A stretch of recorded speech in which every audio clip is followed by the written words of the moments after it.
well look like, particularly if we are to see the influence of the partners? Because with the first budget, of course, it was still very much a process that was undertaken by the Treasury.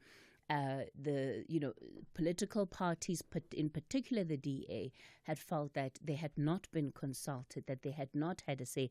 And then there was the obvious issue around VAT, which is now sort of done and dusted. So that's the conversation we'll have in the second hour of the show. And then the final hour, we're going to be looking at the story around a charter plane that was used to transport 49 refugees that left for the U.S. earlier on this month. And the question there is around permits and disclosures and really being able to follow due process when it comes to this kind of activity. It involves the Department of Home Affairs and International Relations, and the questions now are being asked around the constitutionality of the chartering of that plane, how it landed in the country, whether due process was followed.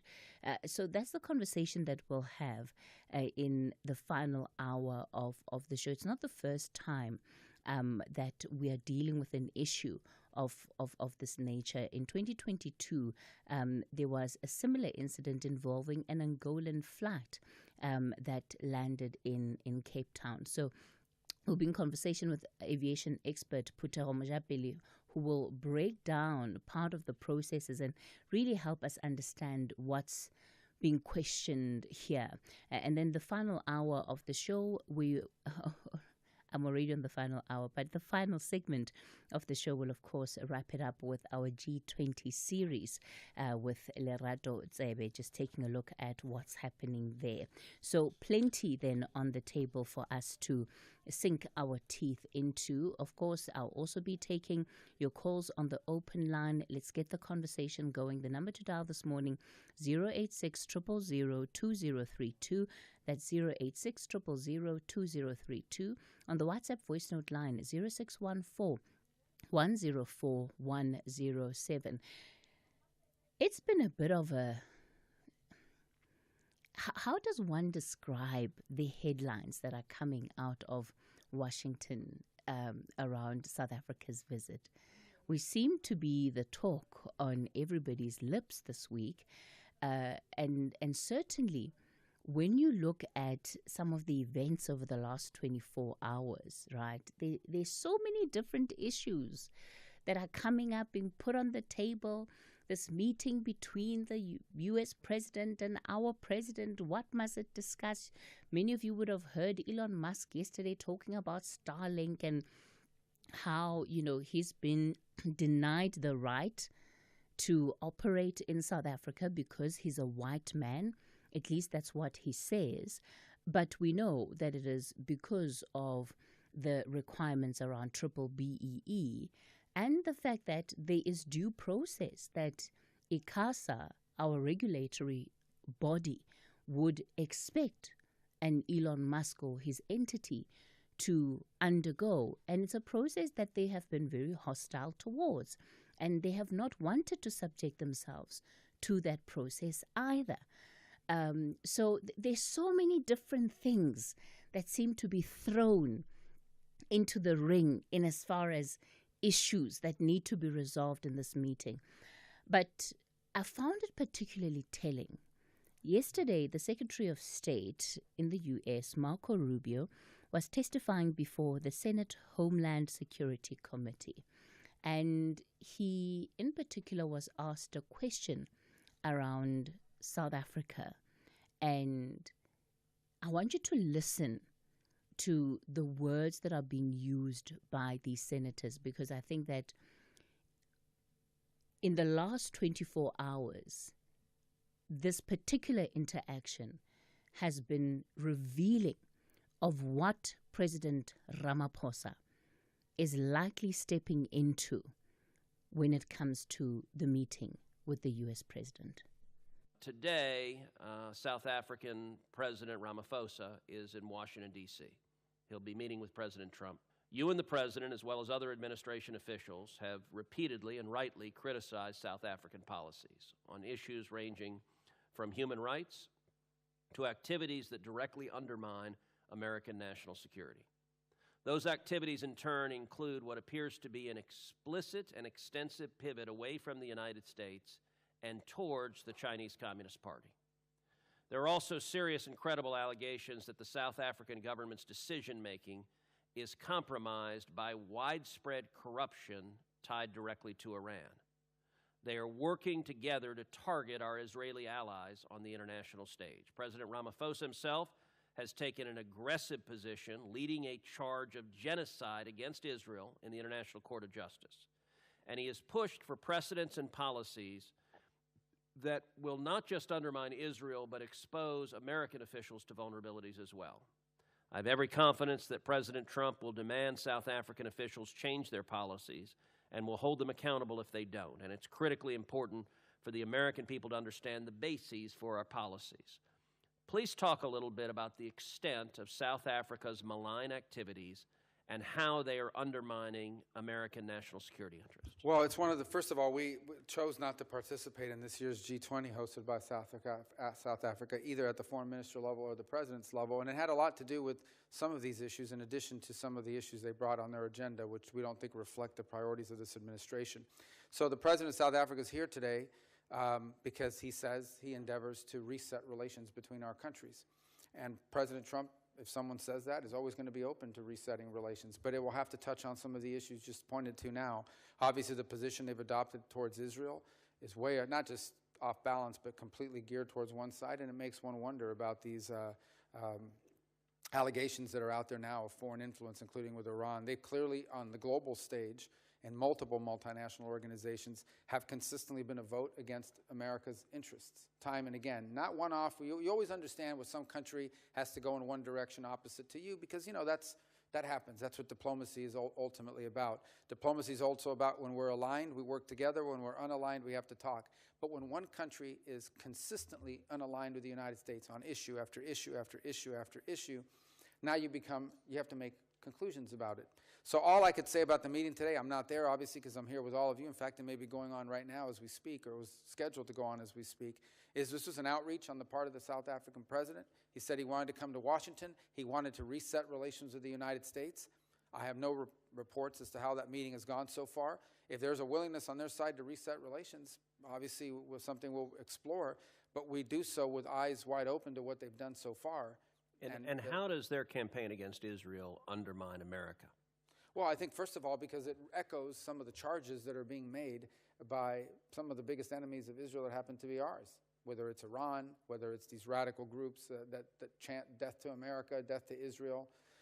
So we're very concerned about that. I also think there's real concern in our mind about some of these international institutions that, frankly, South Africa has lined up strongly behind, who would seek to, if they could, jail, imprison, indict American office holders because of some of the positions we've taken on public policy, even though we're not members to the conventions that create these entities.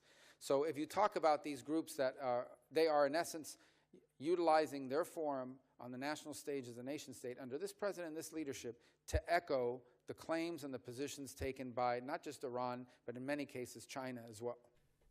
So those there being the words of the Secretary of State, Marco Rubio, just in the last 24 hours around why exactly it is that South Africa has serious questions to answer before the U.S. And look at the strong words being used there, right? Malign behavior, undermining U.S. national security. One wonders what President Ramaphosa is going to have to say about that. And if part of all of this then comes down just to South Africa pursuing the ICJ case against Israel, is it going to be a moment that we make a decision about whether we stick with it and continue to be persona non grata in the eyes of the U.S., or if we change strategy? It's part of the conversation that we can have this morning. But of course, it's not just one thing at play. There's so many different things all unfolding simultaneously. I'll take your calls on 086 000 2032, on the WhatsApp voice note line 0614 104 107.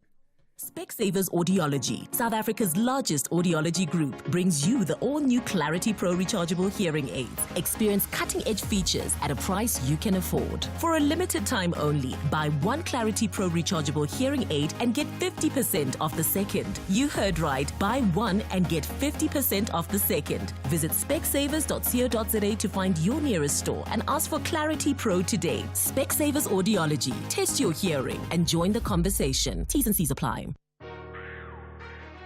Your nights just got a turbo boost. Buckle up, because at 10 p.m. it's all thrill, mystery and pure entertainment. Mondays to Wednesdays, we are back on the track with Top Gear Season 14, where speed meets insanity and the world's wildest cars get pushed to their limits. On Thursdays, we uncover the truth in Imposter, Back from the Dead. Season 1 kicks off with chilling twists in a tale of deception, survival, and secrets long buried. Fridays, we take a deep dive into the unknown with Secrets of the Bermuda, exploring the myths, the disappearances, and the terrifying truth behind the world's most infamous triangle. 3 explosive shows, 1 unforgettable hour. It all starts at 10 p.m. only on S3. Don't miss it! Honey, what are you doing? I'm stretching for tonight. I thought you're not dancing at bachelorette parties anymore. Baby, we need the money to put Johnny through matriek mos. And what's the police uniform for? The clients feel safer when I wear it. No, man, just sell your bucky to We Buy Cars. They give the best prices and they pay you within minutes. Okay, but can I just go and dance one more time, please? You know how much I love it. No, the buyer's already on his way here. Wow, okay. Strapped for cash? Just sell your vehicle to We Buy Cars. The easiest way to sell your car by far. Cathy Mohlahlana on SAFM. All right, let's get straight into it then. Let me start off in Musina. JCK, good morning. Good morning, Sis Cathy. Are you well? Good, thank you, JCK. Go for it. Sis Cathy, the delegation that went to U.S., Washington, D.C., ons wil nie die mense wat bang vir die wetmense, verstaan vir my. Aringa ke batho ba le ba kila ka lewe. We don't want spectators. We want people who will participate in the hot debate tomorrow with Donald Trump. Because you can find, or if he sneezes, the whole of that team catches a cold. That is not what we want. And what we want from that delegation, they must just stand the ground, not to compromise our constitution vis-a-vis the policies of South Africa. As South Africa is a sovereign state. And they must tell President Doni to review the tariffs, as South Africa is a developing country. Let me rest my case for now. And JCK, how do you think the president and his delegation would be able... can you hear me? Now, yes, go ahead. Yes. I'm saying, how do you think that the president and his delegation would be able to respond to an accusation, as we heard from the U.S. Secretary of State, that our decision to take Israel to the ICC is undermining the national security of the U.S.? That is another big problem of Trump. That's why he summoned them. It's not about a white genocide, what. What is worrying Trump is that thing Israel. He wanted them to withdraw. Now, if South African delegates can withdraw that Palestine, Israeli Palestine, we have got major problem in Africa. Maybe if so that the delegation can withdraw that, I don't have problem. Via military, via Sudan or DRC, maybe the better. You understand? That thing Palestine for telling to show memo. That thing is compromising us dearly. Let's withdraw from that. That is my feeling. Okay. JCK out in Musina. William, you're in Valcom. Good morning. Sister Cathy, Yes, sir. You know, this thing that is being done by Trump really will achieve nothing, because now I'm listening to the first clip that you tell us about. No, man, this man is not straight. He's not honesty in his heart, and I don't know what is the problem. Does he want Israel continue murdering innocent people in Palestine? It's fair. Hello? Yes. Hello? Yes, William. I'm listening to you. I'm asking you, is it fair that Israel be allowed to murder innocent people in Palestine, and then he's making it an issue? Look how even other countries are not happy with what Israel is doing in Israel, in Palestine. If Trump came to be a man of integrity and God, no, people cannot be better in this fashion. Innocent people, and Finland is a big country, first world country, but it's not advocating peace and stability in the world. Okay. No. Okay, William, out in Welkom, thanks for that call. We'll leave it there.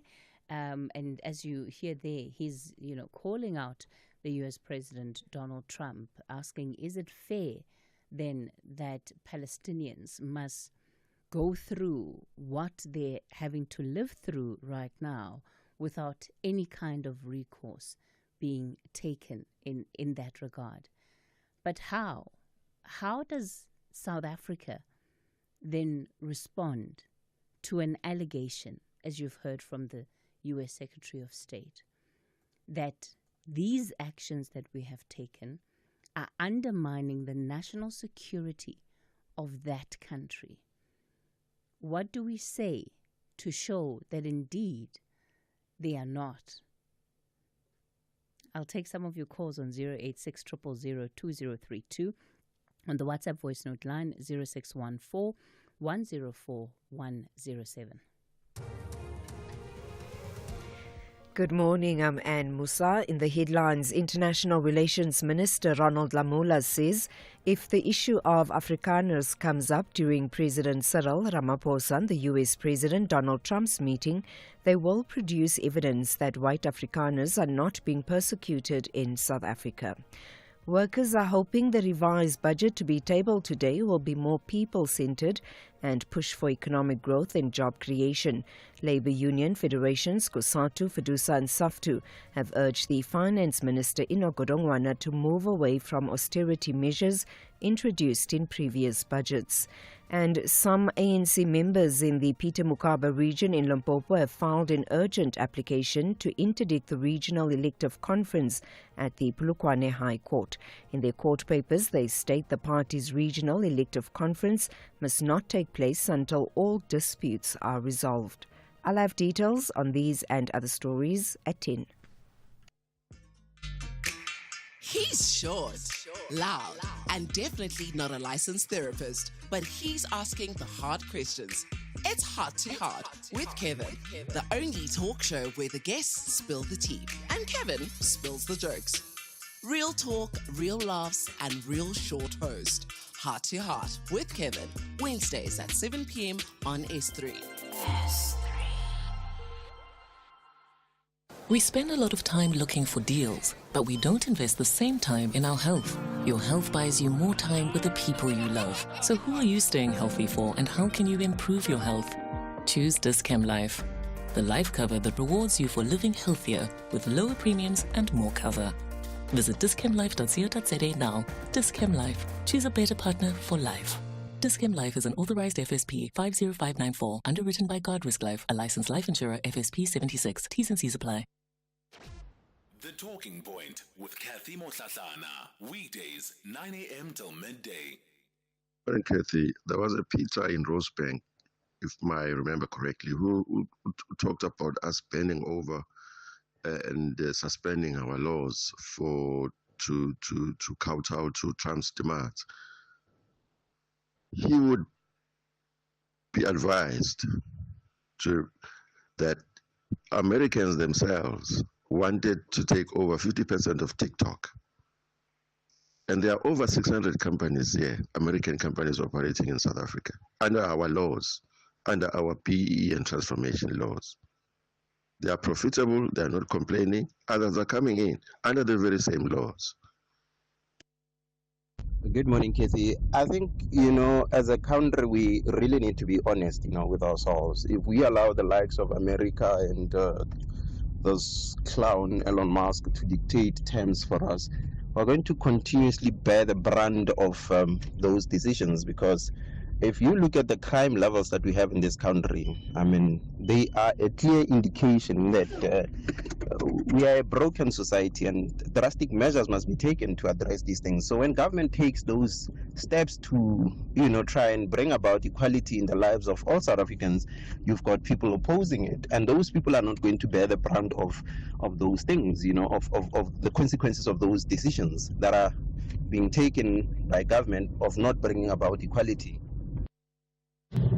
Good morning, Cathy. This issue of America is much more deep-rooted than what we think. The oil exploration and the gas exploration, that is what they are after. They just want to have a grip. Uncle Sam wants to have a grip. And I don't understand why Ramaphosa is there discussing matters of South Africa, because he is on the doorstep of retirement. And Lamola will never be the president of South Africa. What is happening here? The ANC is just taking chances, man. Cathy Mohlahlana on SAFM. All right, some of your views there coming through on the WhatsApp line. Let me go to Durban. Anonymous, good morning. Morning, Cathy. How are you? Good. Yeah, no, the last comment killed me from the voice notes, yeah. Cathy, I just wanted to pass comment on our state visit to the U.S.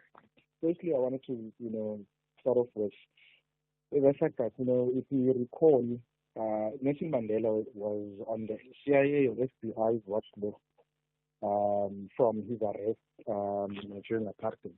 And he was only removed from that list, I think, by President Barack Obama. And now that should tell you about what United States foreign policy and worldview is. Currently, what we are fighting with the U.S. about is our perception on foreign policy. Look, I think the U.S. has invested a lot in our country, and we are a huge trade partner, and that cannot be disputed. So, if anyone that says now we cannot succumb to the U.S.'s demands, then let's have an honest conversation about: are we willing to start afresh? Forgo all U.S. privileges that have been, afforded to South Africa. If then that's the case, if that's the honest case, then, let's start the conversation of saying, let's change our foreign policy directive. But if we do succumb to America's demands, then let's have an understanding that it is for profit gain.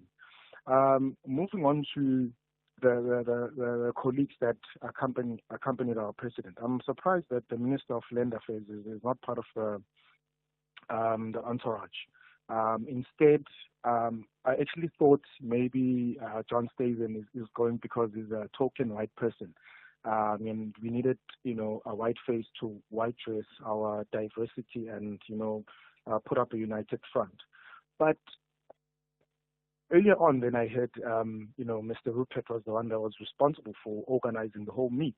Then I'm thinking to myself, then, our president is not really, addressing matters as affected by all South Africans. I think first and foremost, his main concern is to, not elevate tensions, and secondly, to ensure that South Africa somehow still appears as, the right destination that can accommodate. Anonymous, you don't think that John Steenhuisen is there also because he's the agriculture minister?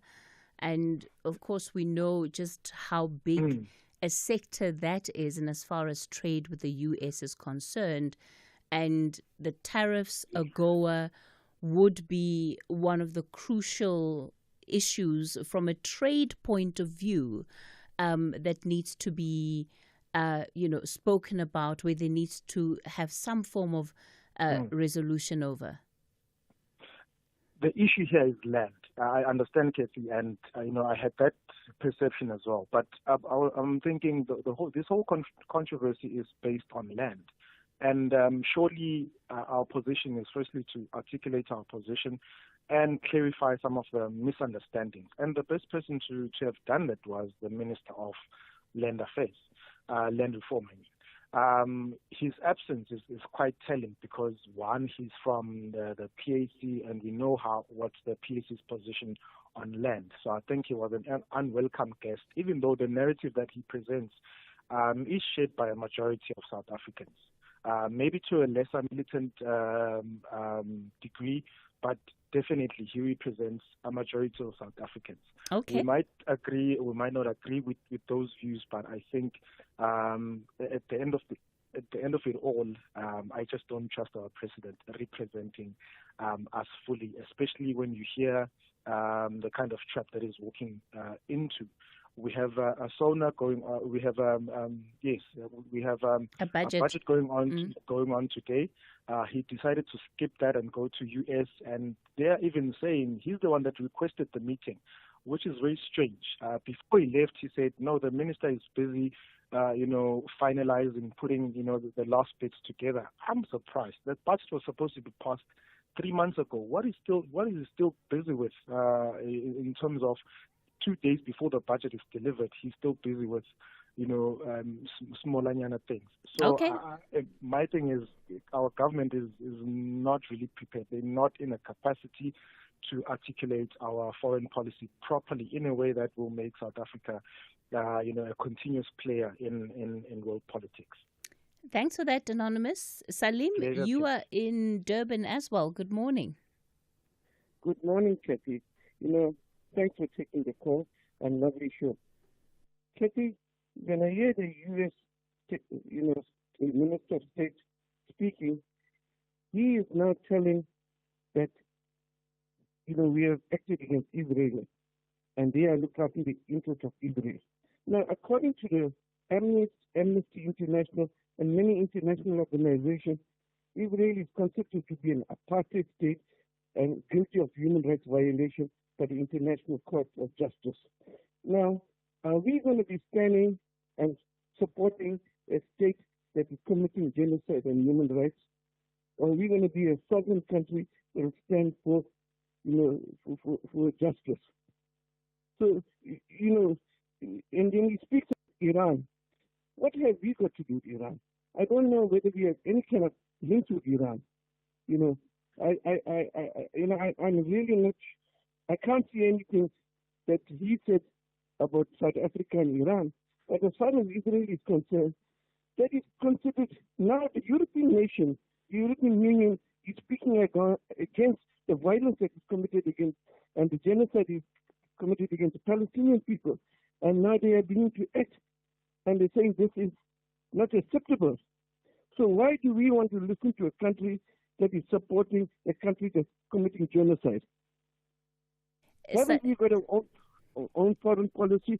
Aren't we dictated by what we feel is best in terms of our foreign policy and what is just and right? Salim, of course, many people have expressed a view that says that we can't afford an all or nothing position when it comes to the U.S., that at the end of the day, there has to be compromises, there has to be ways of the relationship working. But if the view of the Trump administration is to the extent that what South Africa is doing is so, terrible, is so evil, and is deliberately part of an agenda that we have against them, what options are left for us? Cathy, are we prepared to compromise our sovereignty? End of the day, do we only have America to rely on for our foreign policy and our economy? We have the whole wide world, and if we find one partner doesn't want to deal with us, we've got to look at other options. And right now, many American companies, Anglo-American and so many other companies are in South Africa that are profiting. So, they're also getting benefit from South Africa.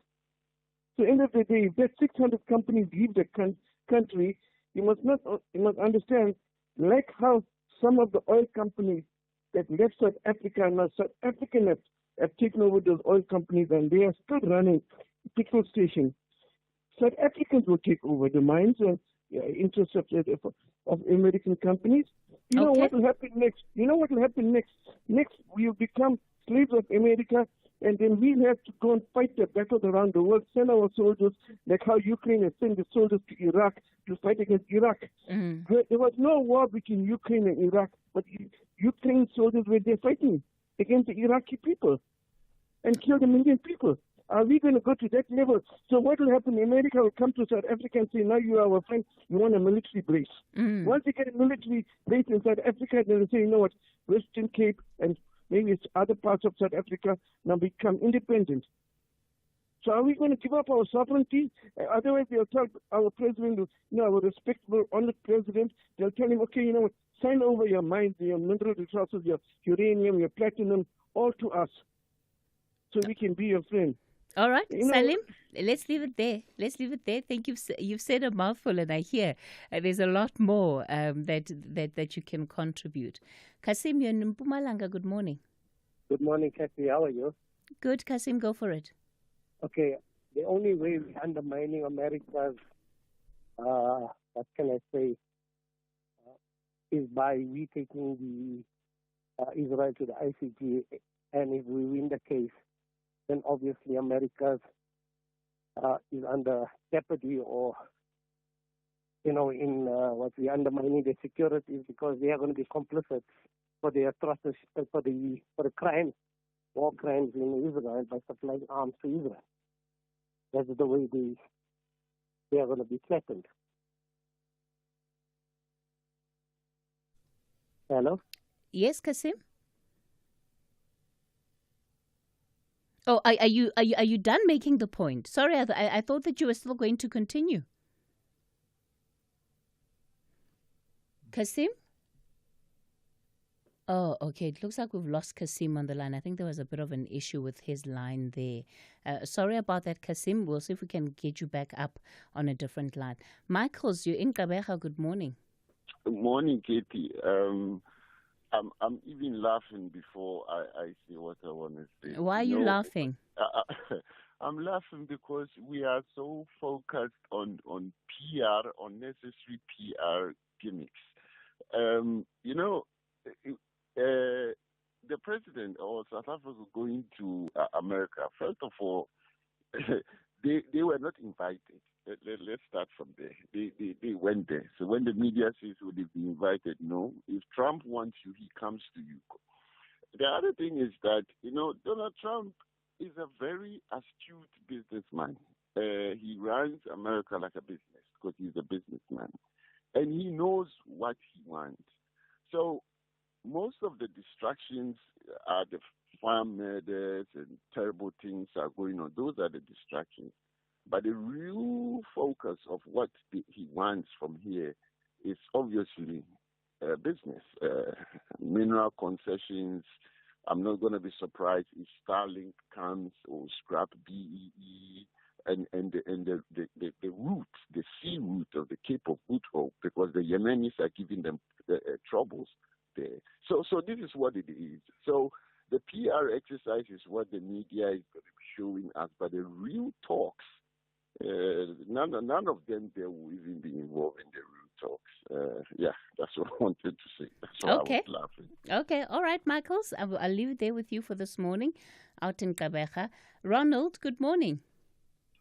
Cathy, good morning to the listeners as well. I agree with the brother who just dropped the call now. That there's nothing they were going to do. We are all today like small kids who have been naughty, who are going to be chastised in front of the whole world. You don't go and negotiate your country's internal foreign policy with another country as a country if you respect yourself. And also this needs the government to relook at its foreign policy. What kind of a country that is a friend to the enemies? 2 minutes you are with the Chinese under BRICS and the Russians. 3 minutes you are crying when the Americans close paper. You want to eat with the enemy and be sponsored by a friend. That is the confusion. 2 minutes you are taking Israel to the International Court of Justice.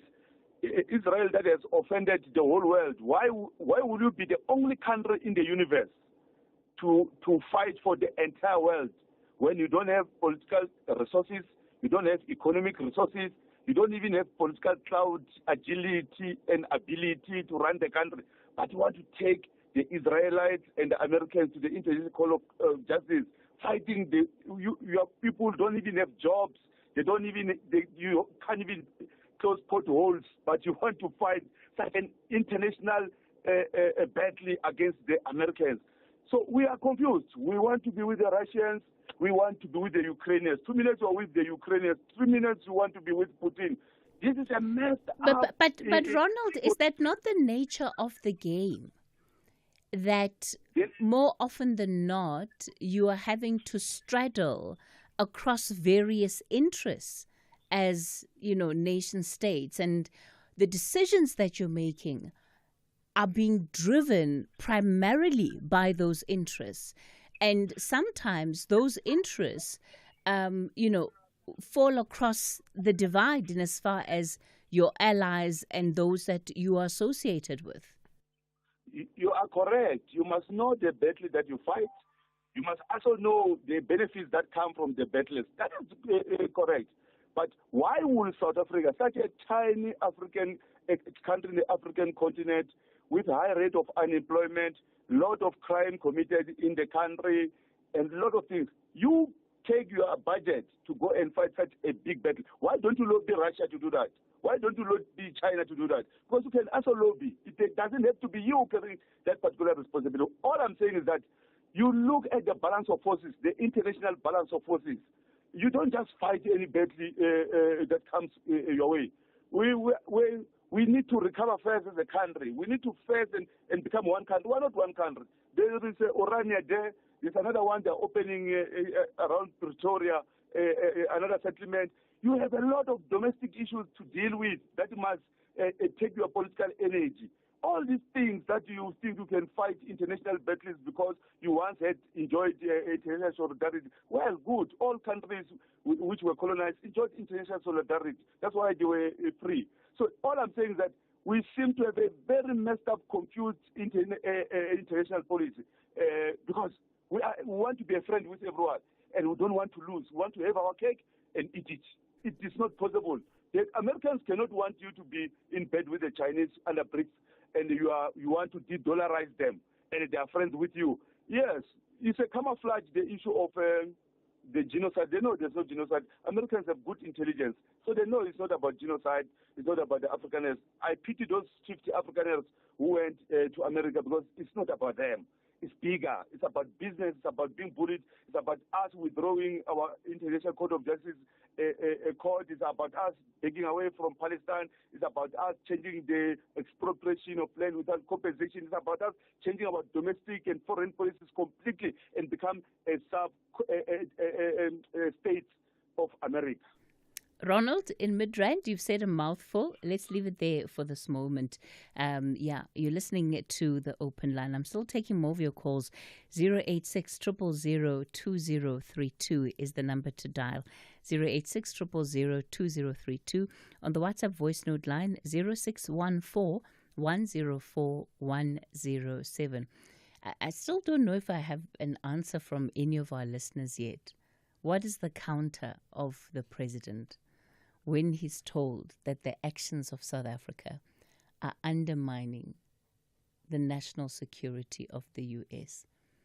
What is the response that he can give to that that is credible, that can stand the test of time. I'm back with more of your calls. Whether it is a CCMA referral, problems with a mechanic, or unfair blacklisting, Clientele legal plans are affordable, and you receive up to 670,000 rands worth of legal services per year. We cover civil, criminal, and labor-related matters. Our legal team will be your support 24 hours a day. SMS SAFM to 32195. That's SAFM to 32195. Clientele General is an authorized FSP and a licensed non-life insurer. T's and C's online. Standard rates apply. TUT ladies are on a humongous mission to play their hearts out. But Masandawana ladies believe they are unstoppable. This is the Hollywood Bet Super League. Do not miss out on the glittering action of Mzansi's women's football. TUT Ladies FC versus Mamelodi Sundowns Ladies FC on Sunday 25 May at 2:30 p.m. Streaming live on SABC Plus, SABC One, and SABC Sport on DTT Channel 4. Proudly brought to you by SABC Sport. For the love of the game. Bigger office, more staff, a new location? Growth takes investment, and a business term loan from Standard Bank gives you the capital you need to expand on your terms. With competitive interest rates, fixed monthly repayments, and a dedicated support team, you can plan ahead with confidence. Keep your business growing with a Standard Bank business term loan. Visit standardbank.co.za/business loans to apply. Standard Bank is an authorized FSP and registered credit provider. T's and C's apply. As a business owner, I've noticed how being energy efficient has improved my savings and the growth of my business. You too can improve your margins by adopting energy efficient behaviors. Simply switch to energy saving lighting, switch off non-essential equipment, and maintain HVAC systems. These are some of the ways you can use electricity wisely to see your business soar as well as contribute to a greener planet. Just like every rand counts, every kilowatt counts. Let's use electricity wisely. Eskom. The Talking Point with Cathy Mohlahlana. Weekdays, 9 a.m. till midday. All right, we continue the conversation on The Talking Point. Let me go to Lebo in Pretoria. Good morning, Lebo. Good morning, Cathy. How are you? Good, sir. Go for it. Good. Cathy, your answer to that is that the president, what he's doing is just a wasteful expenditure. He should just get on the plane and fly back and hold a family meeting. Growing up, Cathy, we all understand that for you to achieve something, you have to sacrifice. You have to strive for it and look forward to that. We have already joined BRICS, saying that we're going to align ourselves with BRICS. We have tried the strategy of pleasing everyone in the world for 31 years, and it has not worked for us. So why are we still trying to use something that does not work for us at all? Now it's time that the president understands how U.S. works. U.S. has shown us previously for so many times that all they do is get into disrupt everything, get people into debt, and then profit from that. They don't listen to reason, and there is no way they're going to start listening to reason now. The U.S. is only interested in what U.S. wants. So what the president is doing is just wasting money. The president should be coming here, holding calling for a family meeting like he used to during COVID, and explaining to the country that it's going to be tough for the next few years as we cut ties with the U.S. And we understand the direction that we're going to be taking as a country, changing our policies that are going to favor the growth of our country, cutting away, dealing with people who corrupt people who are also wasting a lot of money for our country. And in that way, we would have a direction as a country. Because this thing of trying to please everyone, Casey, has never worked for anyone. And that is my picture. Is that viable level? Because if we come down, right, let's take a look at the South African economy right now as things stand. We've got expanded, under the expanded definition of unemployment, where we're sitting sort of close on 40%, right? Yes. Annual growth rate, we're likely to hit 1%, right? Already South Africans are feeling the difficulty of an economy that has been largely stagnant. So when we talk about the presence of 600-odd American companies that employ around 220,000 people, mostly in decent work and others in sort of your higher income, jobs. Can we afford it, Lebo? Can we afford? The question is, Cathy, can we afford the economy that keeps on declining under the current policies that we have had for 31 years? Because with going forward with that policy, there is no way that's going to change anytime soon. But we need to start changing now. Because had we changed 20 years ago, we'd be in a better position now. Okay. But if we're going to want to change 20 years from now, where would we be? At 80% unemployment? Would we manage that? Lebo, let's leave it there. OJ, you're in Mafikeng. Good morning. Morning, Cathy. How are you? Go for it, Samuel.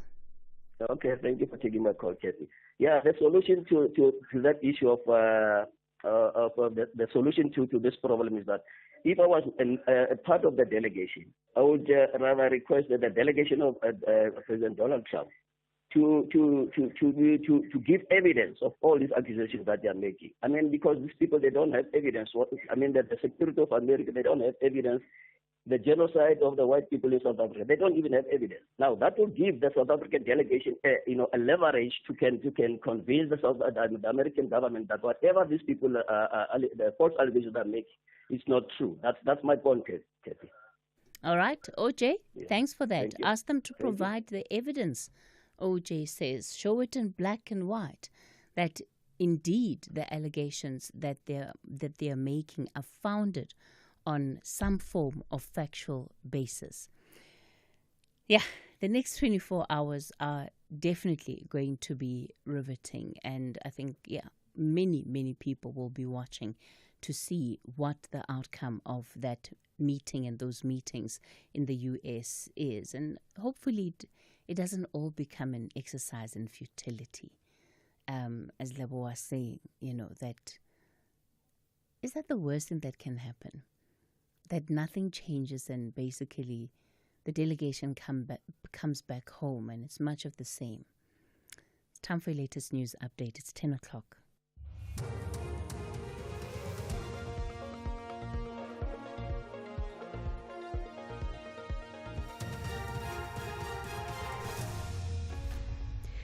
In our top stories, South Africa to prove Afrikaners not persecuted if it comes up in US meeting, and UN says no aid distributed yet in Gaza. Good morning. International Relations Minister Ronald Lamola says if the issue of Afrikaners comes up during President Cyril Ramaphosa and the US President Donald Trump's meeting, they will produce evidence that Afrikaners are not being persecuted in South Africa. President Ramaphosa is accompanied by Lamola and other ministers on the trip to mend relations with Trump. Lamola says the country has a constitution that recognizes everyone who resides within the borders of South Africa. There is no evidence to back such. Our stats are there, evidence-based in terms of the police statistics. There is no law in South Africa that is specifically persecuting or targeting white Afrikaners. But there is a constitutional imperative that is there for transformation in the country, which is in the interest of the whole nation, for nation building. That is a constitutional imperative that is in the preamble, that is in the various laws of our country. Meanwhile, some students at the University of Limpopo have expressed optimism about the meeting between President Ramaphosa and President Trump. Students believe that the meeting will help to improve economic relations between the two countries. Is the aid of the ARVs and the HIV, which was most of it was coming from the United States. For me, that's the most thing he must fix. That the HIV and AIDS is most definitely one of the biggest social problems we have in South Africa. If our president would be able to convince Donald Trump that he has to do something big for our country, developing it. This meeting is going to be very much beneficial when we look at the trade and economic relations. Workers are hoping the revised budget to be tabled today will be more people-centred and push for economic growth and job creation. Labour Union federations COSATU, FEDUSA and SAFTU have urged the Finance Minister Ino Godongwana to move away from austerity measures introduced in previous budgets. The country's worsening unemployment figures have also raised concerns, with some unions saying it points to a country in crisis.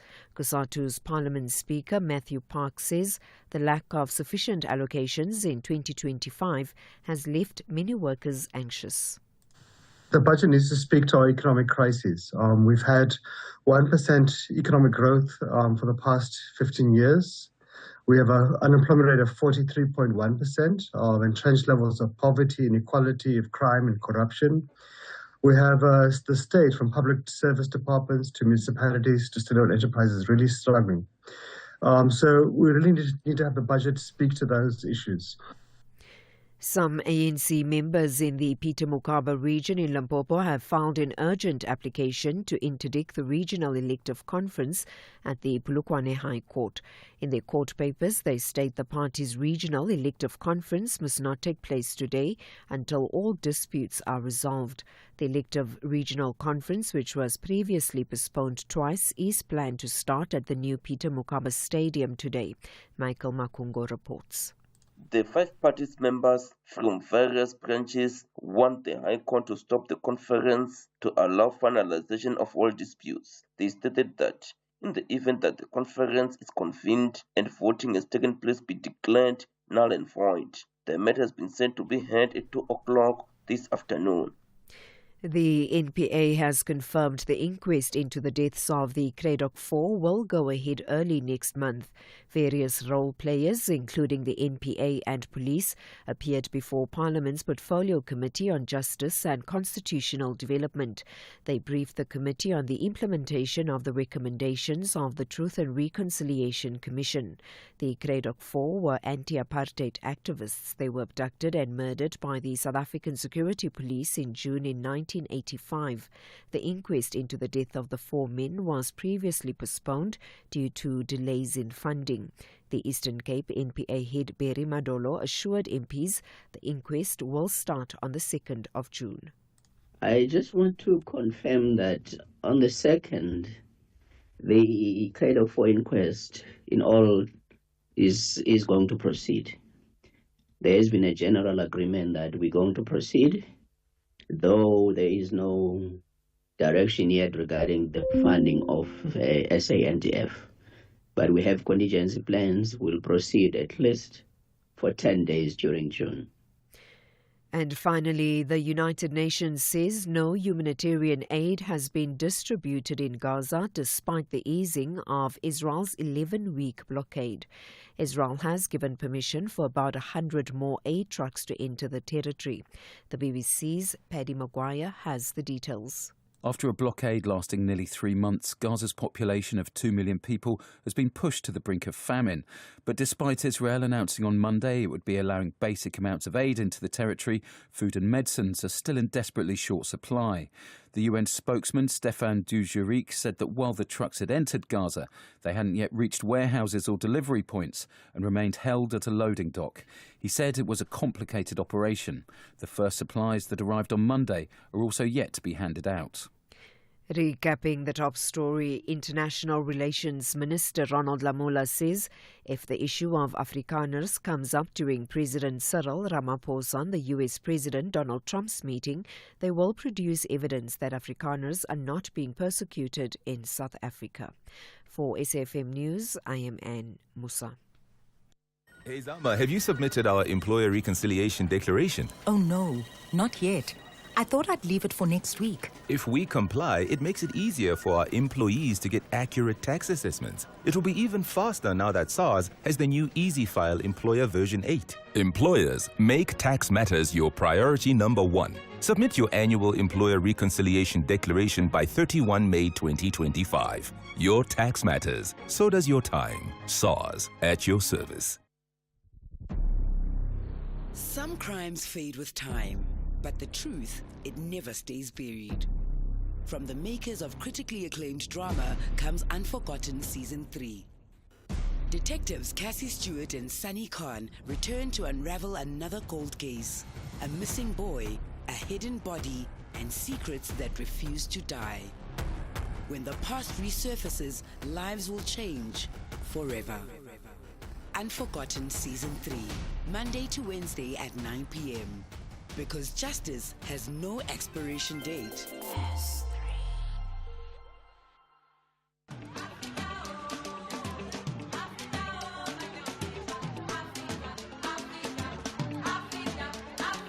This May, SAFM celebrates Africa Month with you as we honor the legacy of the Organization of African Unity.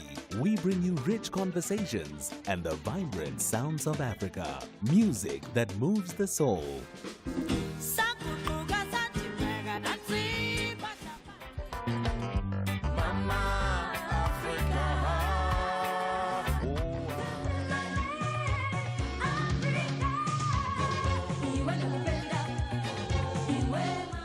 This is SAFM. The Talking Point with Cathy Mohlahlana. Weekdays, 9 a.m. till midday.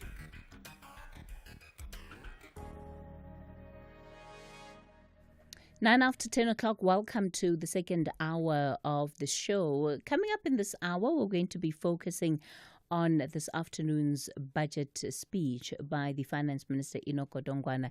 He, of course, is expected to put that before the National Assembly at 2 p.m. this afternoon. We'll be taking a closer look at that budget within the hour. Before we get to it and I introduce our guests, of course, the open line, lots of different views coming through in as far as that meeting that is taking place in Washington between the U.S. president and the South African president is concerned.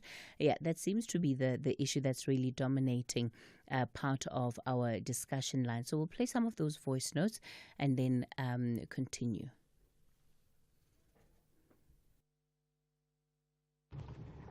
Morning, Cathy. I'm actually listening to the headlines right now, and I'm actually disappointed that South Africa says they will produce the evidence. And I tend to agree with what OJ said previously, that no, it's the Americans who need to produce the evidence that there is a genocide in this country, not us. And secondly, I also want to agree with Salim. We need to take this American story in partnership with the pinch of salt, because to these guys, honestly, they've shown us throughout the world that you are never really their partner. You are just a means to their end, another stepping stone in wherever they want to reach. That's what America has been about everywhere. So we must be careful about the relationships that we form with them. Thank you, Cathy. See you in Durban. Yeah, very disheartening how South Africans are on these calls. Yeah, but I guess it's a reflection of where we are as a country. I wish the best for the team that is going out there.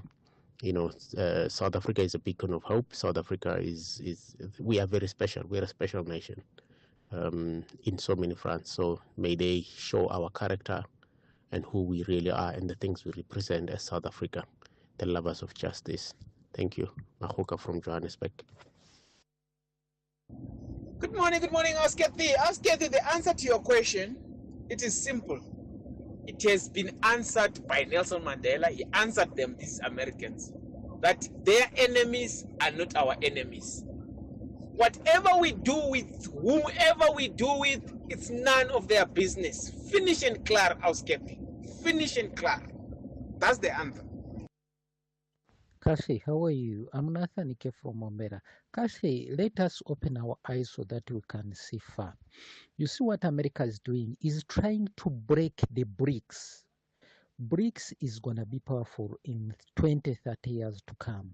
So America is trying to break the BRICS, whereby if it starts with South Africa, then China, Russia. You see the way there is instabilities in those countries, and it's caused by America. But China and Russia, for them, they see far, whereby South Africa is supposed to come on the table, not to agree on each and everything which America says. I'm Nathan K from Mombera. Have a blessed day. Bye. How's Cathy? Nicholas here in Cape Town. Good morning. I think our president should just notify Donald Trump that he needs to respect his house, because South Africa is his house. It's no longer a PTY Ltd as they used to treat it like. South Africa used to be a PTY Ltd to these countries from abroad, especially America. South Africa is no longer a PTY Ltd. They must stop treating South Africa as the company. South Africa is no longer a company. Cathy, I hear some people say we must withdraw the case against Israel. But, Cathy, let us face reality. The thing that is doing towards Palestinians, it's inhuman. I mean, they don't have we cannot do that, and it will be a disgrace towards South Africa if we can withdraw. We come from apartheid. We know how Palestinians are feeling right now. United States, it is not heaven. They can keep their money. Skosana here. Cathy Mohlahlana on SAFM. Mara, why? Why did you think a plastic bag and tape was a solid window replacement after that smash and grab? And why does it sound like a kite every time you hit Puma 60Ks? Mara, why? Why aren't you insured with Santam, the insurer that covers theft or attempted hijacking? Get your car covered online in just 2 minutes or SMS cover to 36101. Santam. This is freedom. T's and C's apply. Santam is an authorized FSP, a licensed non-life insurer and controlling company for its group companies. The Red Devils want to wrap up the season with maximum points at Old Trafford. Into the box, brilliant, absolutely fantastic. And Mason Mount strikes again. Brilliant stuff from Manchester United. While the Villains want to conclude their good race with a victory. Rodgers turns and sees a knee ball into an Ollie Watkins, and he's touched it home. Ollie Watkins breaks the record. Number 75 for Watkins. This is the bottom half versus top half Premier League clash. Catch Manchester United FC versus Aston Villa FC on Sunday 25 May at 4:30 p.m. Streaming live on SABC Plus and S3. Proudly brought to you by SABC Sport. For the love of the game.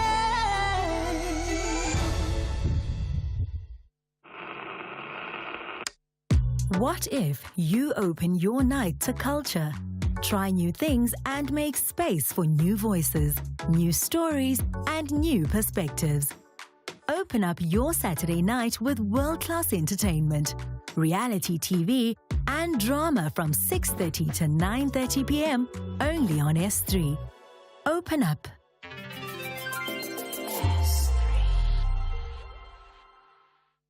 What does extraordinary mean to you?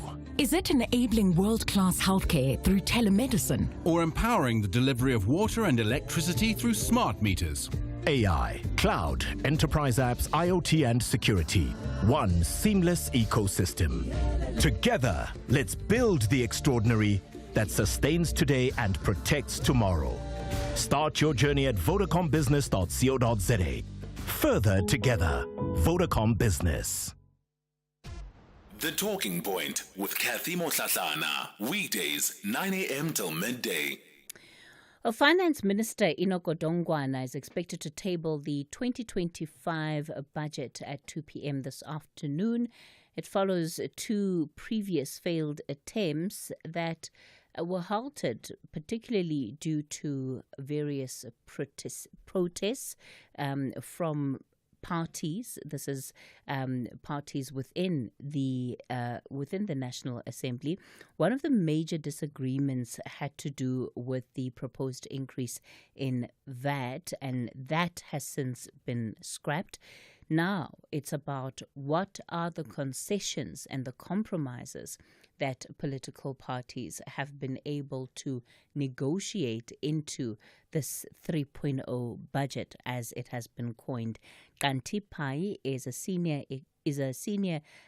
economist, so is with PricewaterhouseCoopers Strategy Department. Kanti, good morning to you. Good morning, Cathy. It's very good to speak to you, and good morning to the listeners. Dr. Eliphas Ndlovu is a senior lecturer in the Department of Economics at UNISA. Dr. Ndlovu, good morning to you. Good morning, Cathy, and good morning to listeners.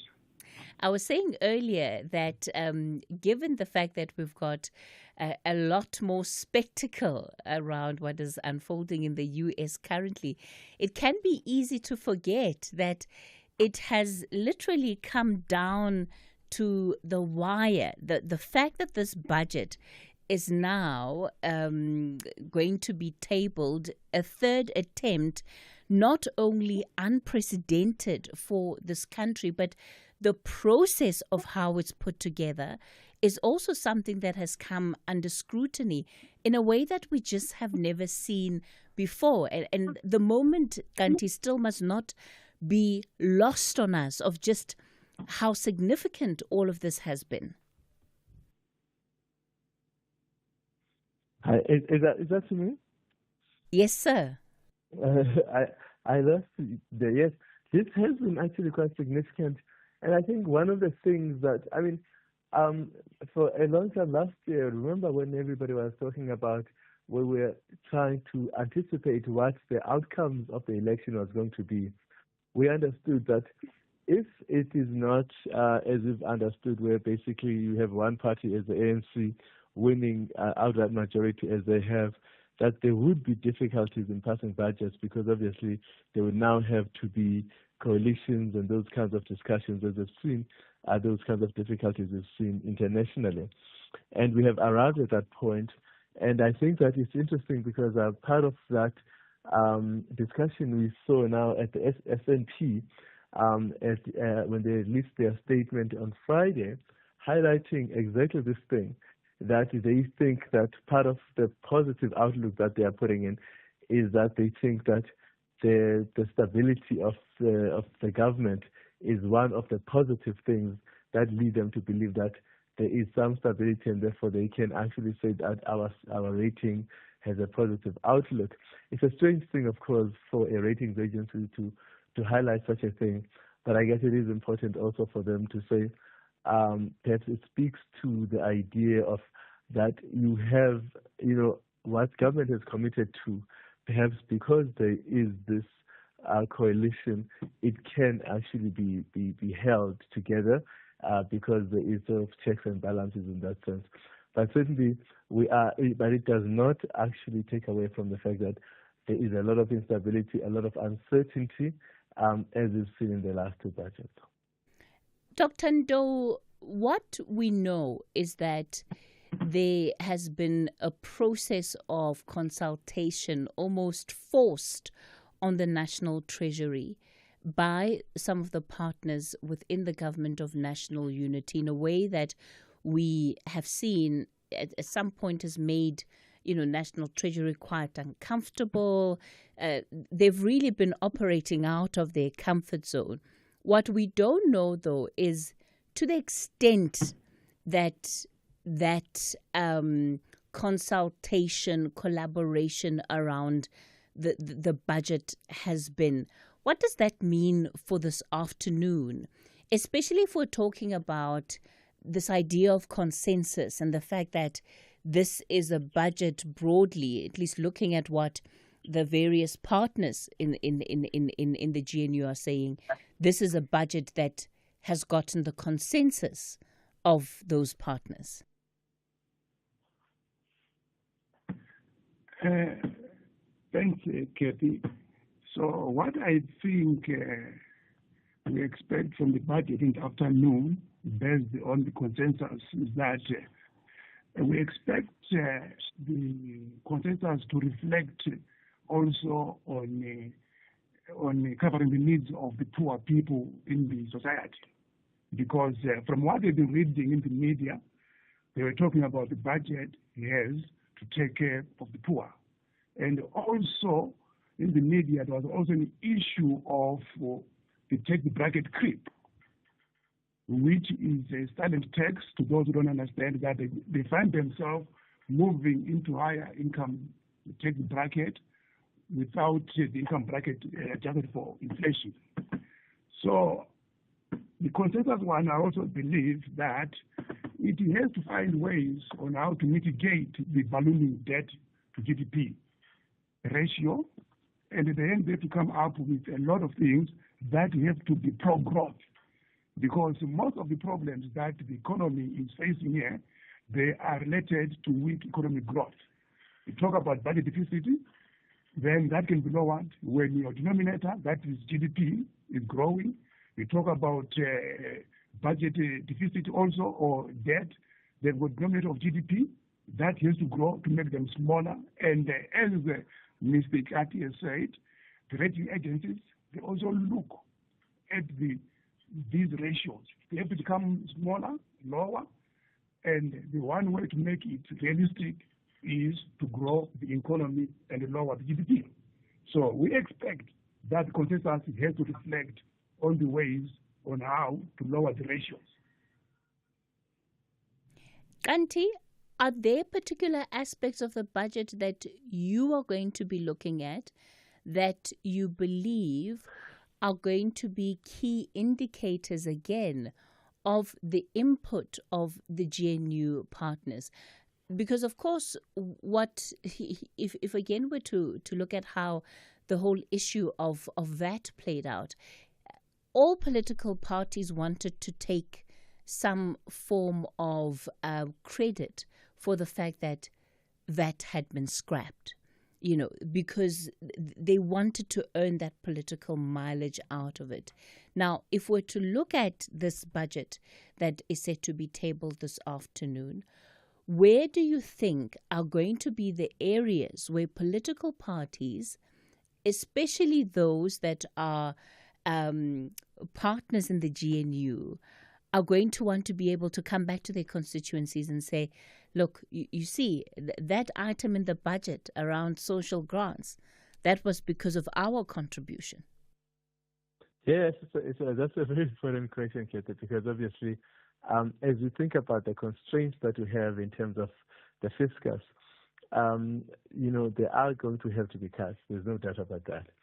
So imagine, for example, that the Minister of Education, who comes from the DA, needs to show that, they have spent and they're actually progressing in terms of making sure that, the infrastructure and education and some of the work that they're doing, the teachers that are necessary and all of that is actually funded for. And so if that was something that, for example, the Minister of Finance wanted to, it would have been a big debate for them. And then, of course, we know that there is us other ministers in, for example, in local government, where the IFP would have been interested in that, because obviously they also want to talk about that. You would think about the Department of Agriculture. There'd be also health, and there'd be issues around and certainly in infrastructure. All of these in local government are important to be spent on, because they're important for growth, they're important for stability, they're important to actually delivering services to people, so that next year when they are going out to campaign, they actually have the kinds of funds and they've pushed the kinds of programs and expenditure that they need to. So that contestation is going to be interesting if we are looking also at the constraints that we have, because as we know that we have a problem. I think, as I was saying earlier, so Standard & Poor's looked at our 1.9% growth forecast that we had, the minister announced earlier in the previous budget, and they think it's 1.3%. We know the IMF said 1%, and so basically, and it is in that growth that we actually tax, right? We tax the production in the country. So if the Minister of Finance started at 1.9% and it looks like now we are moving to 1%, clearly there's a shortage there. And of course, we also know that we had the problem around VAT. That VAT was supposed to actually help us to cover expenditure. It's actually the second biggest collection or item in terms of revenue, and we have not been able then to cover that because we've had to reverse that. And so the choices that have to be made around where do we cut, where do we reduce, is going to surely has been a big debate in cabinet, ministers with the treasury and their officials to say, why, if you take away from us, you are actually also going to be disempowering us from delivering that. So that is certainly one of the key things that is to be expected in terms of how we must expect this. And I thought it was interesting because when the Minister of Finance spoke to announce he came to us in his last press conference, he did not signal that there would be cuts or budget cuts or reductions. All he told us was that, this has been a difficult process. He also said that, and then he announced a date, and very little sort of giving us clues about what we should expect in terms of the difficulties that we are facing. And I think that would have been a very, very difficult discussion at Cabinet, but we hear that would have been fun. But I think people South Africans should really expect that this budget is not going to be a rose one, that it's going to be very difficult given the challenges that we face.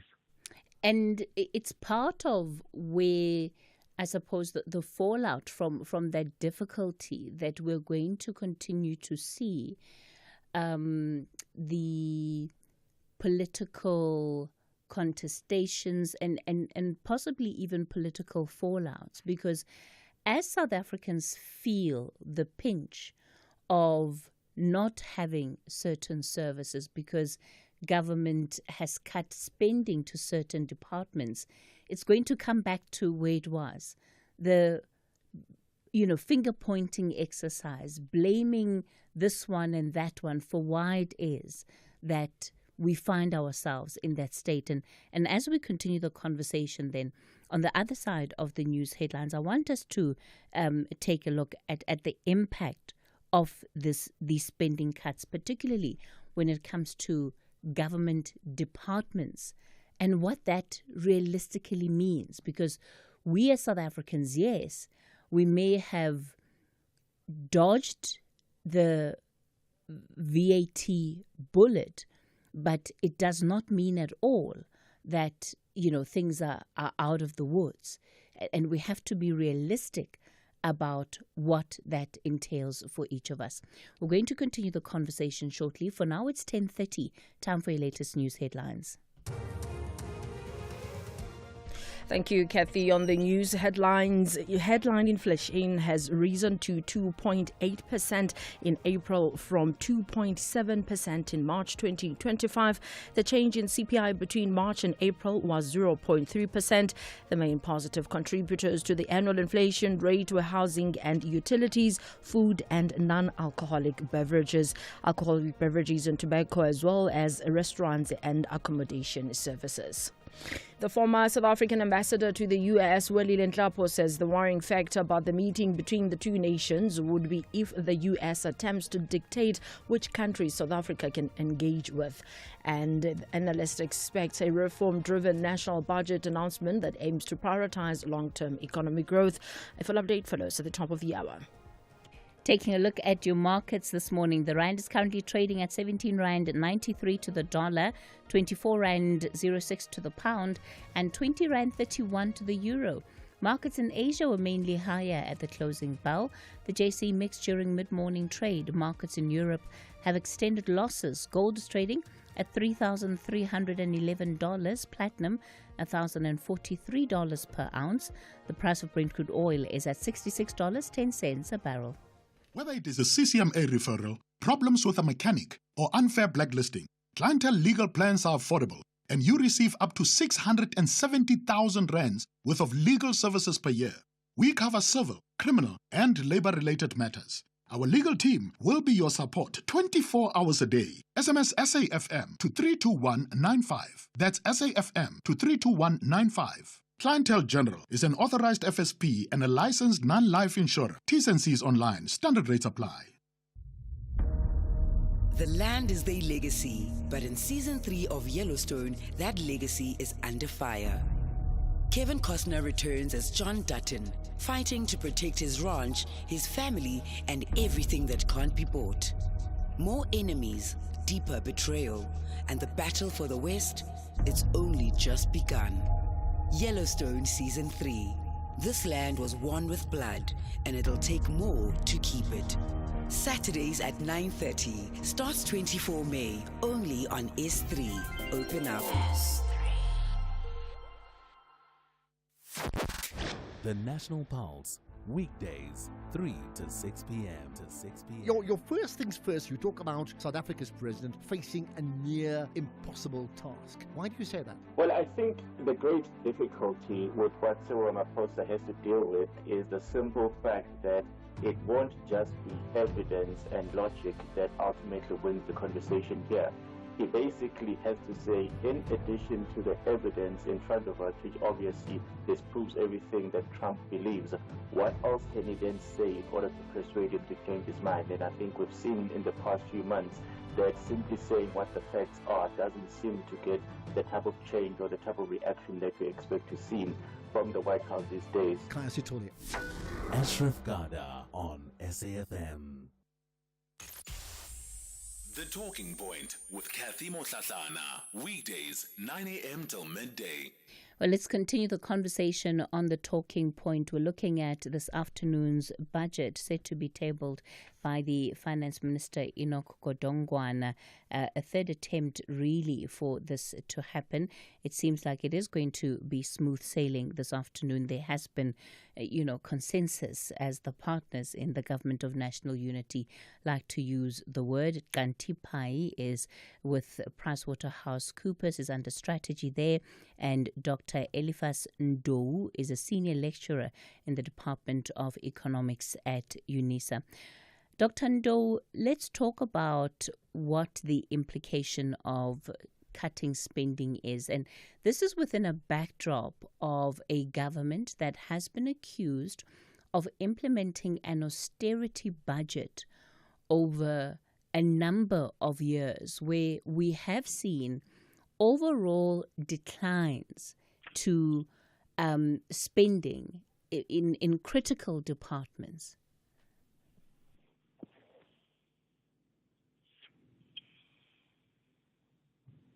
Yes.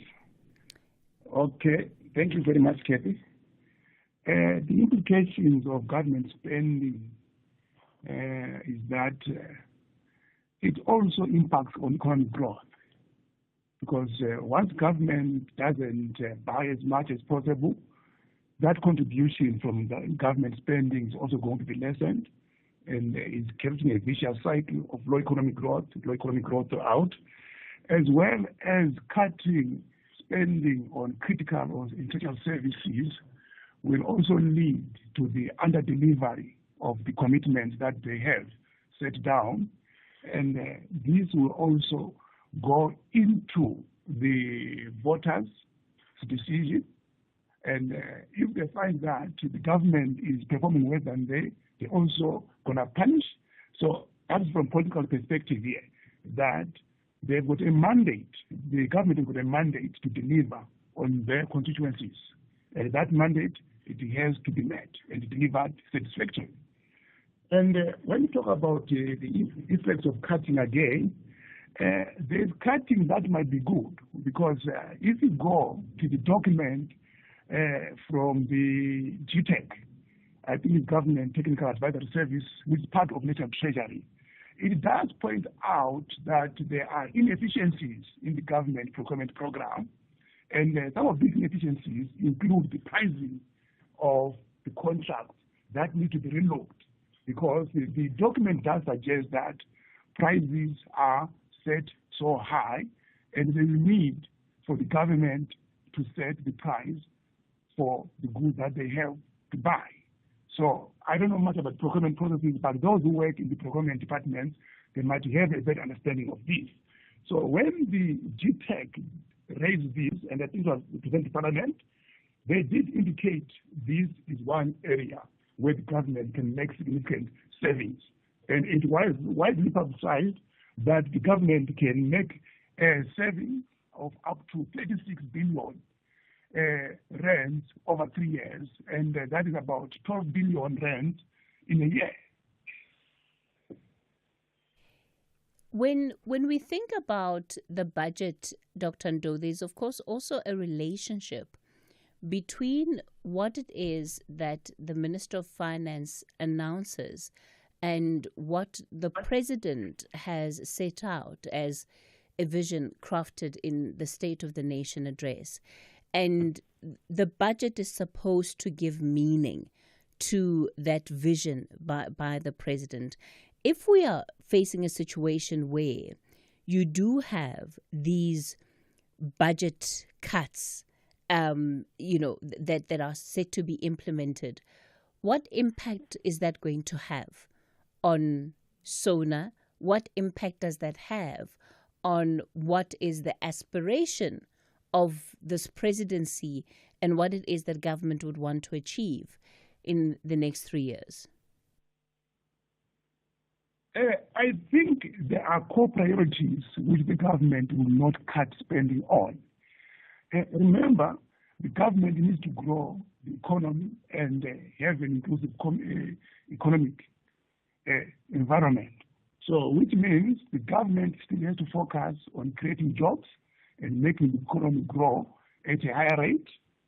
And also the government is committed, in the President in the SONA speech, he did say that they want to improve the living conditions.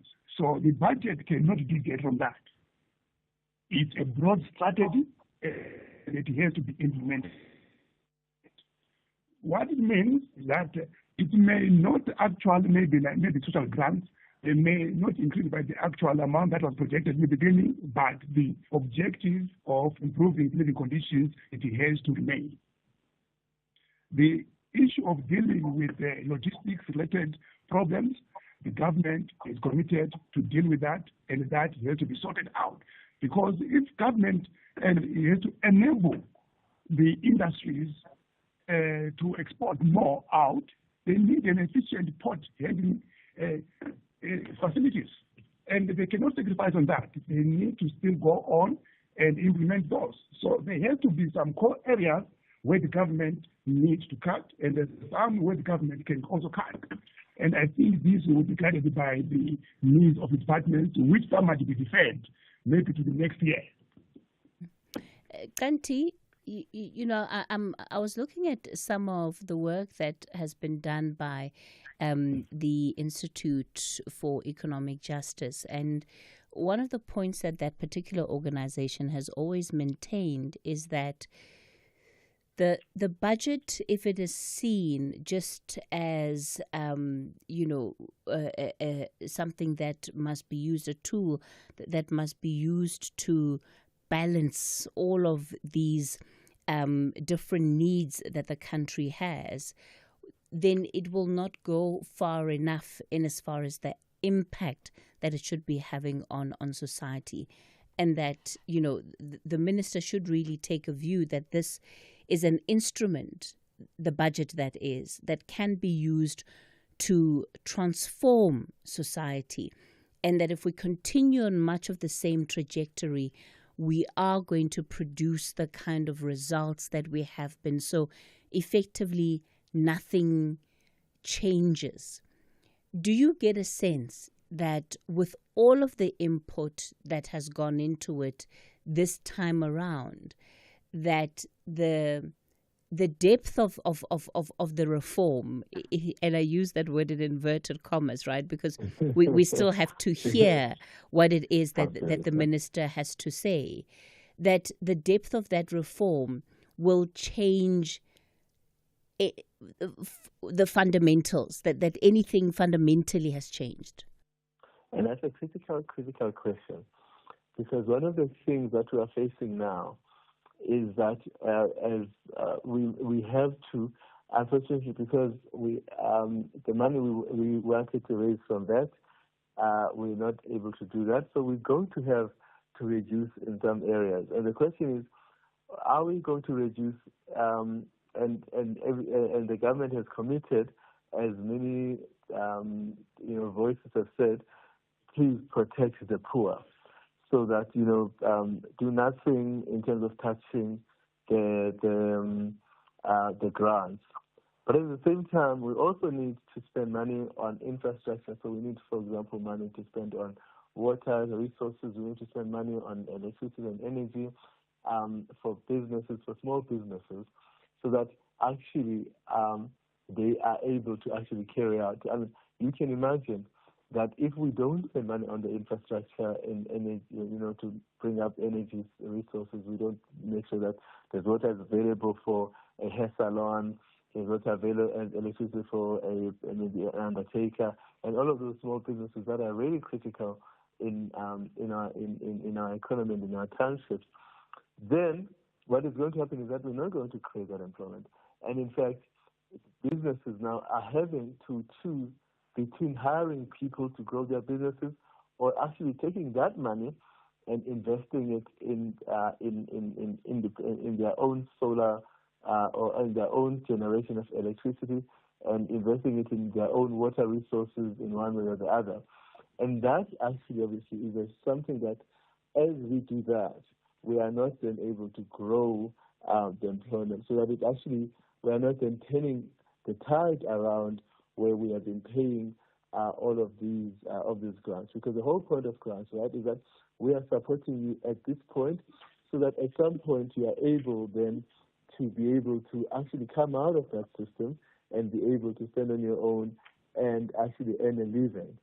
But we are stuck in a situation where we are not able to turn that tide. Actually, the numbers keep going up in terms of social grants or the support, the social system, and it is not turning down because actually people are not able to actually get into enterprises that can actually take them out of that situation. And so where we have a problem now is to say, where are we going to cut? And if we say we cut at places where they would have actually supported businesses to be able to actually grow and create employment so that we take people out of the social system into jobs so that they can actually be able to participate and we can test them and actually we can grow. And this is the basic problem that we're facing because we're not turning the tide. Year after year, we hear the government bragging about how many people have now been part of the social security net, and we're not turning that around. And that's something that's actually critical.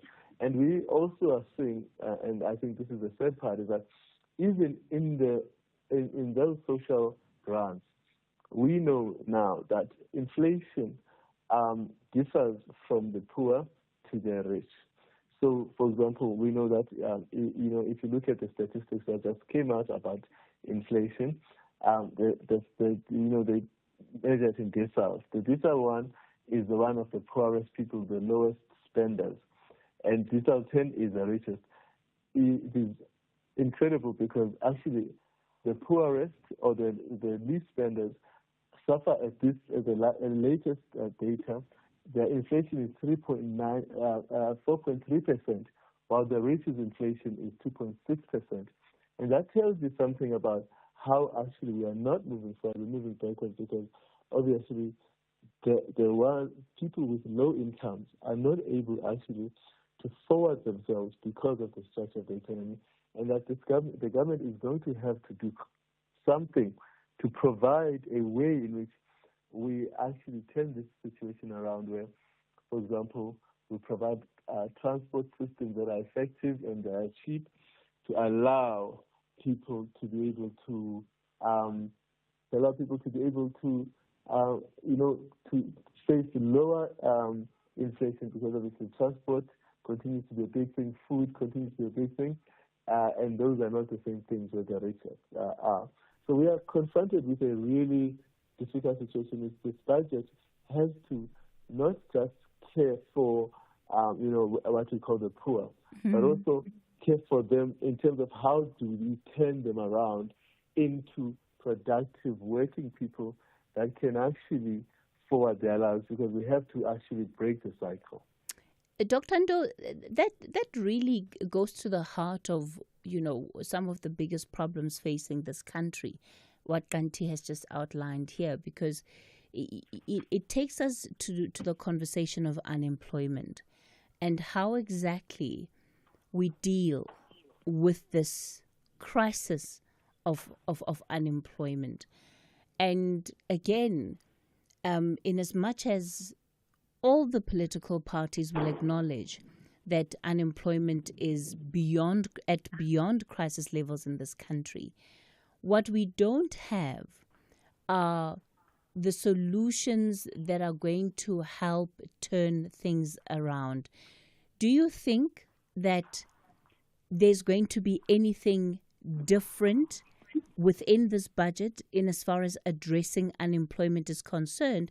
And I say this because, of course, we already know what was said, right, or what was prepared in the first budget around dealing with unemployment, and that in and of itself wasn't going to radically shift things.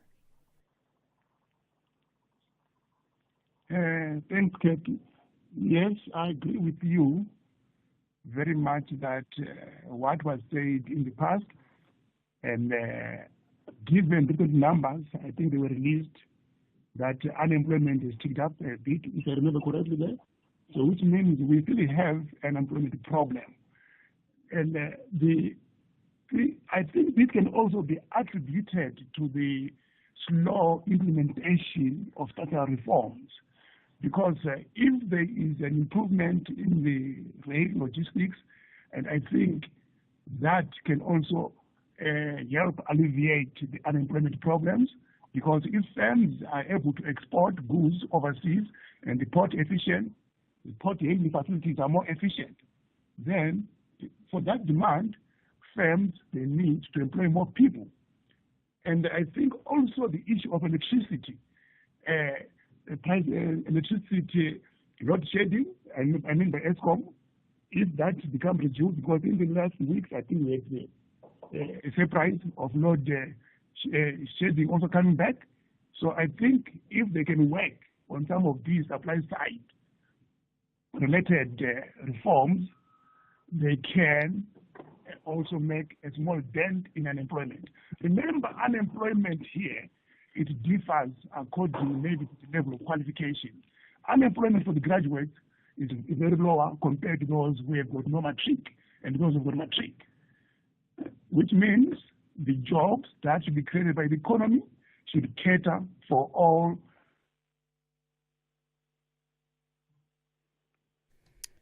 Dr. Ndo? All right, I'm not sure what's happening there. It looks like we've lost Dr. Ndo on. And for those who are graduates, they need. Dr. Ndo, I'm going to ask you to pause it there. We lost you on the line. We seem to be having some difficulty with our connection to you. Let's take a quick break. We'll continue the conversation shortly. Hey, want to check your TV license balance conveniently? Look no further. Our SMS service allows you to do just that. By sending a message containing your ID or TV license number to 44210, you can quickly access your balance without needing multiple inquiries or waiting on hold. Plus, standard SMS rates apply. Take advantage of this efficient method to stay informed and streamline your payment process today. T's and C's apply. You are listening to Night Talk. Taxi violence in South Africa has a long history. Why has violence and the taxi industry in South Africa become so inextricably tied? And it's a problem that has been happening, at least since the late 80s when the industry was still regulated. And in actual fact, I would like to just regard it as an industry that has deep historical roots in terms of the violence, dates back to the apartheid era, and also one of the things that I've recognized through my research over the years is actually what I call the state's failure to integrate the industry into the formal transport system, which continues to operate under stiff competition among between taxi associations. Dr. Siyabulela Fobosi, who's a senior researcher at Fort Hare University. Night Talk, Monday to Thursdays, 10 to midnight. The National Pulse, weekdays, 3 to 6 p.m.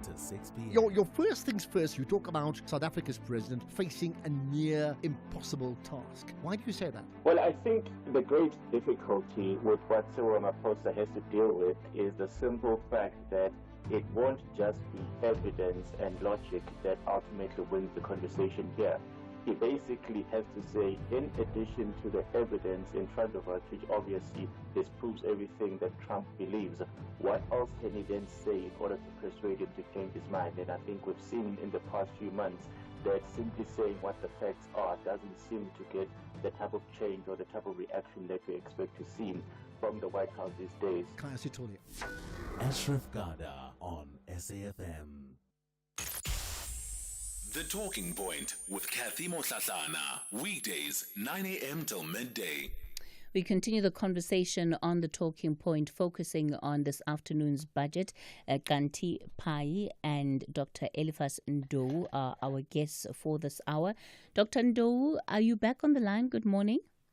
Yes, I'm back on the line. Oh, wonderful. So we lost you there, and you were trying to explain, in as far as unemployment is concerned, how you believe that unlocking some of the challenges infrastructure-wise that, have dealt with the likes of Transnet, the ports, and really if we look at Operation Vulindlela, have been the priority for Operation Vulindlela, that through dealing with some of those issues, then indirectly the government will also be unlocking and resolving the unemployment question.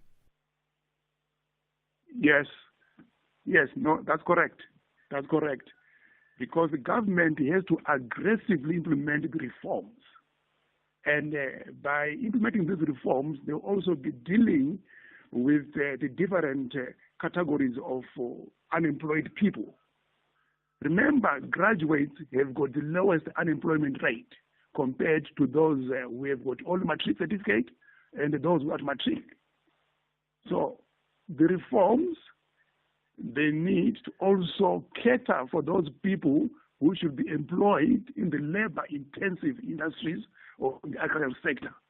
These will drastically bring down the unemployment rate. So the strategy has to be very broad and aggressive, and as well as deal with the issue of the energy.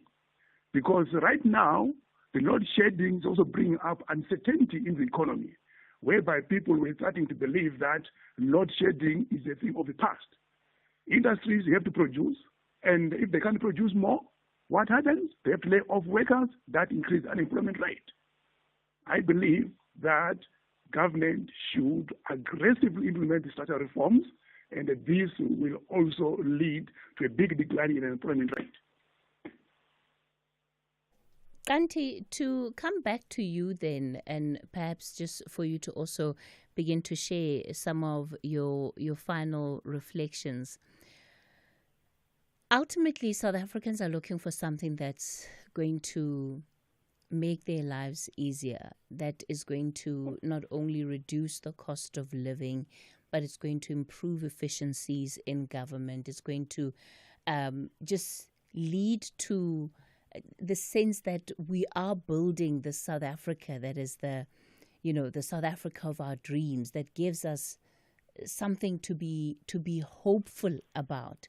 Yes, it's a high bar to set, and I think rightfully so. But this is what many South Africans would be wanting to get, even out of a budget statement. Do you think that with all of the different inputs from the partners, the different partners within the government of national unity, that in fact will be the case, that these hopes that have been expressed by South Africans through voting for these parties, that they represent their interests, that they influence even issues like budget, that it's going to translate in the way that perhaps people would have hoped for? What is needed, Cathy, because I think we've spent a lot of time sort of, blaming who and who. We are where we are. We are fiscally constrained. Businesses are struggling. Services are not being delivered. What needs to happen is to recognize that where we are, the only way out of this is collaboration, where if you are in a municipality, there's a business there, for example, a manufacturing business that needs water, but the community also needs water, and the government and the municipality is struggling, that they all come together to actually put together a strategy and a program that actually works for everyone. So, for example, the government has limited resources, but the businesses there have some resources, but also the community has an engagement, so that everybody works together to solve that problem for everybody's benefit. Because unfortunately, we are where we are. We can't be blaming, well, money was stolen, blah, blah, blah, and businesses doesn't care, so that we can all work together towards the same solutions. I think obviously we've been supporting some of these initiatives where these the social partners work together to solve the problems around them, so that actually you come at a point where if there's a water problem, everybody needs a water solution. We come together and we bring together the resources we have and the collaboration to be able to solve that problem together so that we can move forward. That is going to be a critical thing, and that government has to work very, very fast to allow the regulations and the structures of government to be able to allow those kinds of things to happen, so that we actually are able to move forward. Because at the stage we are in now, everybody's saying, well, we don't have the money, we can't afford this, we can't do this, or everybody's complaining. So collaboration is going to be the critical thing for us to move forward. I know the Minister of Finance last year announced that there would be accelerated regulation so that the private sector can work with the public sector to actually not do what we used to call PPPs, because those were cumbersome and they took too long. But you can bring communities, everybody, and co-own these resources and co-protect them for years to come. So that is going to be critical, because what we need is really the services that are able then to can help us enable enterprise. People who are starting the different small businesses to be able to run those businesses and work in an efficient manner to be able to produce. Otherwise, if we are sitting back now waiting just for the budget to allocate this much and then that much does not reach where it's supposed to be, we are going to be in this space next year again. Because unfortunately, where we are is that the economy is not growing, so we need alternative. And when I say private sector, also it's important to also highlight that we've always thought about private sector as and private funding as those best businesses. But we also mean if stock fails. We also mean the communities that have been able to collect money amongst themselves not to put their money in banks and in 2%, but actually investing in energy, for example, in their areas and in water, so that actually their money is actually gaining returns in real time, in actually real returns, and actually solving the problems they need. That is the kind of thing that we need now, because otherwise we are not going to get far. Blaming the government, it's your job to create this, and the private sector is stealing, or the communities are not protecting. If they're all working together and these are co-owned assets, we can move forward. And this budget has to actually speak to that sort of thing. All right. Let me thank you both for your time this morning on the show, Cathy Pai and Dr. Eliphas Ndou. So that might be out the way, but as you can hear, we're still in for what is going to be a largely very sobering budget.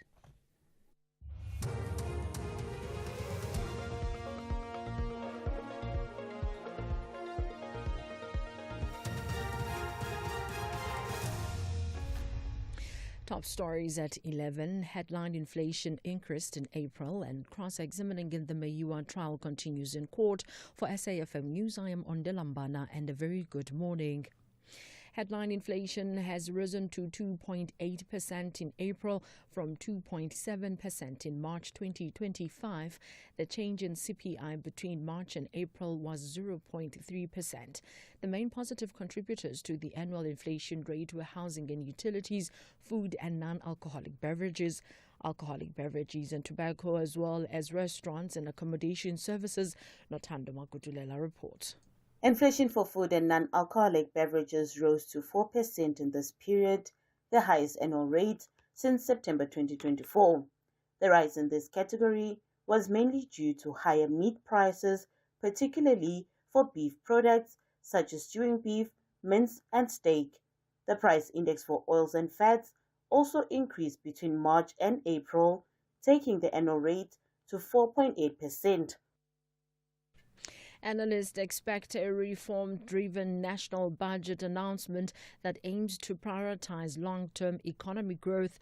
Finance Minister Enoch Godongwana is expected to table the national budget for the third time in Cape Town following two failed attempts after various political parties, including some members of cabinet, rejected the National Treasury's proposed VAT hike. An analyst at ETM Analytics, Laura Campbell, says consensus among members of the Government of National Unity signals a move away from increased spending and taxes, which will benefit consumers and reduce the national debt. We had the DA leader praising Finance Minister Godongwana for providing insight into the collaborative work of putting this budget together. This is a positive signal. Investors will be relieved, and this could in turn contribute to the rand's resilience. But nonetheless, the budget is unlikely to be the silver bullet in transforming the economy. Eastern Cape Police and Health Department authorities are searching for two women believed to have stolen two babies from Doranginza Hospital in Gqeberha last night. Provincial Health spokesperson Sizwe Kupelo says a security guard stationed in the maternity building tried to stop the women who were carrying a bag from accessing the ward. Kupelo says one of them managed to evade the security guard and gained access into the nursery carrying the same bag. It is alleged that one of the women managed to evade the security guard and entered nursery. Upon starting the CCTV camera, the woman is seen carrying the same bag and using a different exit. We are calling on communities to assist the department and the police in searching for these babies. Meanwhile, the MEC has ordered the department to conduct an internal investigation into circumstances surrounding this incident. The former South African ambassador to the U.S., Willie Lenhlapo, says the worrying factor about the meeting between the two nations would be if the U.S. attempts to dictate which countries South Africa can engage with. President Cyril Ramaphosa is set to meet with the counterpart Donald Trump today to find ways to strengthen bilateral ties between the two nations, which have recently become strained. Lenhlapo says he's not worried about the tone that could arise in the meeting. I think we need to move on the basis of what is the actual relationship between us and the U.S. in terms of trade and in terms of where we don't see eye to eye on a number of geopolitical issues. But what I would be worried about is if they want to tell us how and who we should be able to talk to based on what. That would be problematic. That could cause a breakdown.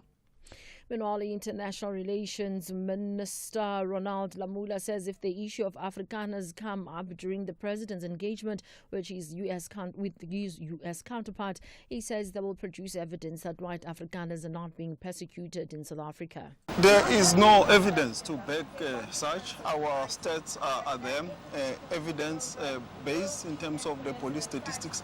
There is no law in South Africa that is specifically persecuting or targeting white Afrikaners, but there is a constitutional imperative that is there for transformation in the country, which is in the interest of the whole nation, for nation building. That is a constitutional imperative that is in the preamble, that is in the various laws of our country. The cross-examination of lead investigator in the Senzo Meyiwa trial, Bongani Gininda, is continuing at the High Court in Pretoria this morning. 5 men are on trial for the Khumalo Bafana captain who was shot dead while at Khumalo's parental home in Vosloorus, east of Johannesburg. Advocate Mnisi has been cross-examining Brigadier Gininda on the events that led to the arrest and confession of accused number 1, Muzi Sibiya. Recapping the top story, headline inflation has risen to 2.8% in April from 2.7% in March 2025. I am Wandilambana for SFM News Headlines at 11:30. Cool catch! Elmo thinks Elmo's friends are great! Thanks, Elmo! I like how you cheer and encourage your friends, son. Elmo likes it too. Elmo, you are special. Who you are matters because we're all special. Tune in to see what makes you special for the all-new episodes of Takalani Sesame, weekdays at 3 p.m. on SABC2.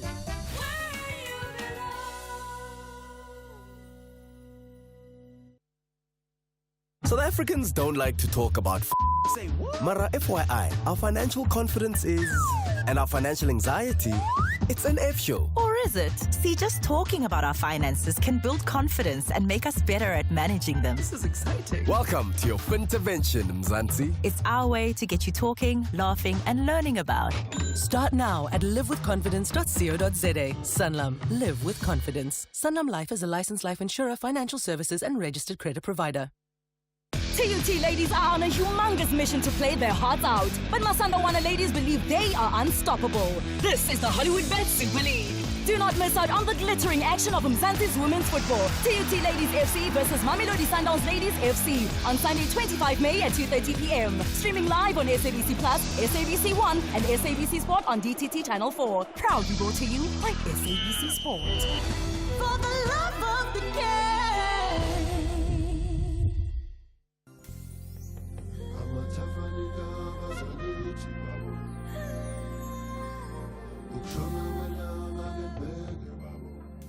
This May, SAFM celebrates Africa Month with you as we honor the legacy of the Organization of African Unity.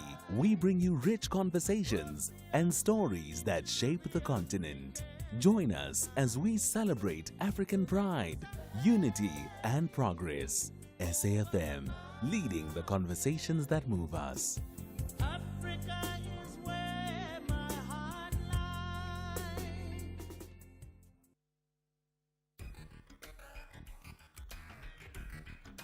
The Talking Point with Cathy Mohlahlana. Weekdays, 9 a.m. till midday. Good morning, Cathy. This is Makwara Chinyazo from Pendo. You know what, Cathy? Let's hope that the Minister of Finance, because of this GNU, is going to deliver the budget that will deliver bring positive change when it comes to reducing the high unemployment in this country, and that will improve the economy of this country. Unlike the previous budget speeches where we used to hear empty promises, empty promises. We used to hear empty promises, especially when the ANC government is still running the show alone, and now we will have the positive results, because of this GNU, Good morning, Cathy. Cathy, you are speaking to Lubula Chapter. Cathy, regarding the engagement we had in the first hour, Cathy was trying to say, the reason of all of this mess, is corruption, Cathy. All of those who implicated in corruption are still running in the streets. The country now is in deep trouble because of corruption. That's why the Trumps and everyone doing what they do today. They are doing it knowing that we are corrupt in South Africa. Then the other things will come after. But the first thing and the culprit is corruption.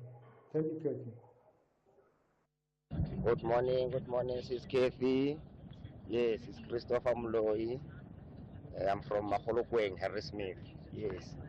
Yes, I want to talk about the US and SA relations, about the meeting where Cyril Ramaphosa, our president, is going to meet with Donald Trump. Sis Cathy, me, I just want to say, man, at least if I was that side, I was going to tell the president, they must tell Donald Trump that they must remember South Africa is a country, we got our own constitution. So Donald Trump must not come and interfere in our constitution. So no matter they are investors in the country, but they not have to rule our country. They always must listen to our laws. We got our laws here in South Africa. So Ramaphosa must say that. Thank you.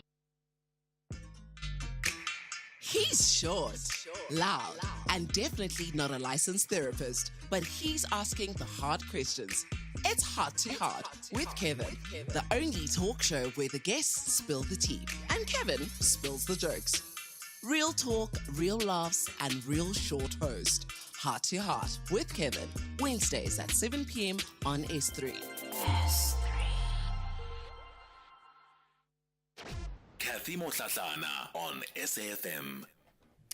Well, new questions have been raised on the charter flight that was used to transport the 49 refugees that left for the U.S. earlier this month. Every foreign charter plane that enters the country requires a foreign operator's permit and also to disclose the purpose for travel. In the event where they're transporting more than 8 people, the charter plane has to provide the status of its passengers. According to the Department of Transport, all procedures were followed in obtaining the permit. However, the Department of Home Affairs and International Relations have dismissed the status of the 49 Afrikaners as refugees, and the passengers would not be able to prove their immigration status. Now, some experts have called the approval of the plane irrational, unconstitutional, and a dangerous aviation precedent. It's not the first time that chartered planes have landed at South Africa's airports without the correct foreign operating permits. One of those incidents include an Angolan flight in Cape Town in 2022. Well, to help us understand these regulations that the International Air Service Licensing Council should have followed, and the relationship that they have with the Department of Transport, we're joined by Phuthego Mojapele, who is an aviation expert. Phuthego, good morning to you. Thanks for your time this morning. Good morning, Cathy, and to your listeners, and thank you for having. So this, of course, at least to a layman like me, can come across as an issue that can be very complex to understand. Let's perhaps begin with the fundamentals here. What is the process that needs to be followed when a charter flight of this nature is about to take off, especially when it's carrying refugees? Because there of course would be refugees that come into the country for all sorts of reasons if they are granted that status. So the South African government has a body which we call International Air Services Licensing Council. There's also a domestic. So what happens is that if, say, for example, in this case, let's talk about the U.S. So the U.S. would want to have a flight, a special flight that would want to come to South Africa to perform a certain mission. Ideally, what would then happen is that the applicant or the airline will then send the application or request to come through to South Africa, and that request would land in the Department of Transport, which is the one that is responsible for any transport movement within the shore of South Africa. That application would then forwarded to the council. If it's a long-term sort of a FOP that they are requesting, it would be with the council, but if it's a once-off or a special flight, would land in the hands of the chairperson of the International Licensing Council, Air Services Licensing Council. Therefore, in that regard, there would be, on the application, there would be a number of things that would be required for them to supply for this mission to be accomplished. One of the requirements is what we call an AOC. AOC, it's the airline that would be performing that would have what we call an AOC, a valid AOC, which would then allow them to be able to perform any commercial services as an airline. Then the second part of that, it would be competent crew that would be operating that flight. Those are the normal procedures. But then there would be the mission. Now that mission would be stipulated in relation to some of these things. Sometimes is disasters. When there's disaster, say there's war in certain countries, and another country would want to repatriate their citizens to back home, then you would have those kind of applications coming in and being approved immediately, and so that they can repatriate all their citizens back to their countries. So sometimes those are the missions. Sometimes it's a special tourists and others that wants to come here for a couple of days and so on. But all those reasons are supposed to be put onto that applications, and the council would then make a determination as to whether this is in line with the regulations as per civil aviation and the laws of South Africa, and they would make that determination based on the evidence before them, and also putting in mind what is in the best interest of the country should they approve that. For example, if Cathy decides to apply for an FOP and wants to take weapons and supply those weapons to a country which is currently at war, and you want to go to the council and apply and say, well, I want to have a charter plane that would then take a cargo, an undisclosed cargo, to a certain location, and it is the council's mandate to find out whether that cargo, is it not a dangerous cargo that Cathy is going to transport, or it is in line with our laws of the country and is not going to be causing any strained relations with South Africa, because you are a South African airline or you are a South African operator, and obviously when you go to another country, you need to abide by the laws of that particular country where you are going to land. Similarly, here in this case of the U.S. chartered flight that came to South Africa, South African government, particularly here, said we do not have refugees in the Afrikaner community. That's the position of the country. It's not my position as an analyst in aviation space. It is what the government says. So it's clear that that part has not been fulfilled as far as the council is concerned. The second part is that, did we do enough to look at what is it that reciprocally we are going to benefit? Because the FOPs, Cathy, they are more of reciprocal benefits between the countries. Let's say South Africa wants to fly to United States. Reciprocally, what is it that we are going to, US is going to benefit on SAA going into them? There should be that international trade relations, in a sense that it is not just me flying into the US, taking Cathy and the family into the US and going to Miami and having a good time there. It's about trade relations, and it has to be dealt at that level, but not as a desktop exercise of ticking box to say they're compliant and it must just go. It shouldn't be like that. But in this case, when we look at how our FOPs have been approved for the past couple of years, you would realize a pattern of tick box exercise where the councils are rendered to be toothless bodies, where they're supposed to exercise their duties constitutionally. They are empowered constitutionally to exercise their duties independently from the Department of Transport, and they should make decisions based on the best interest of the country, and also following the procedures and international laws of civil aviation.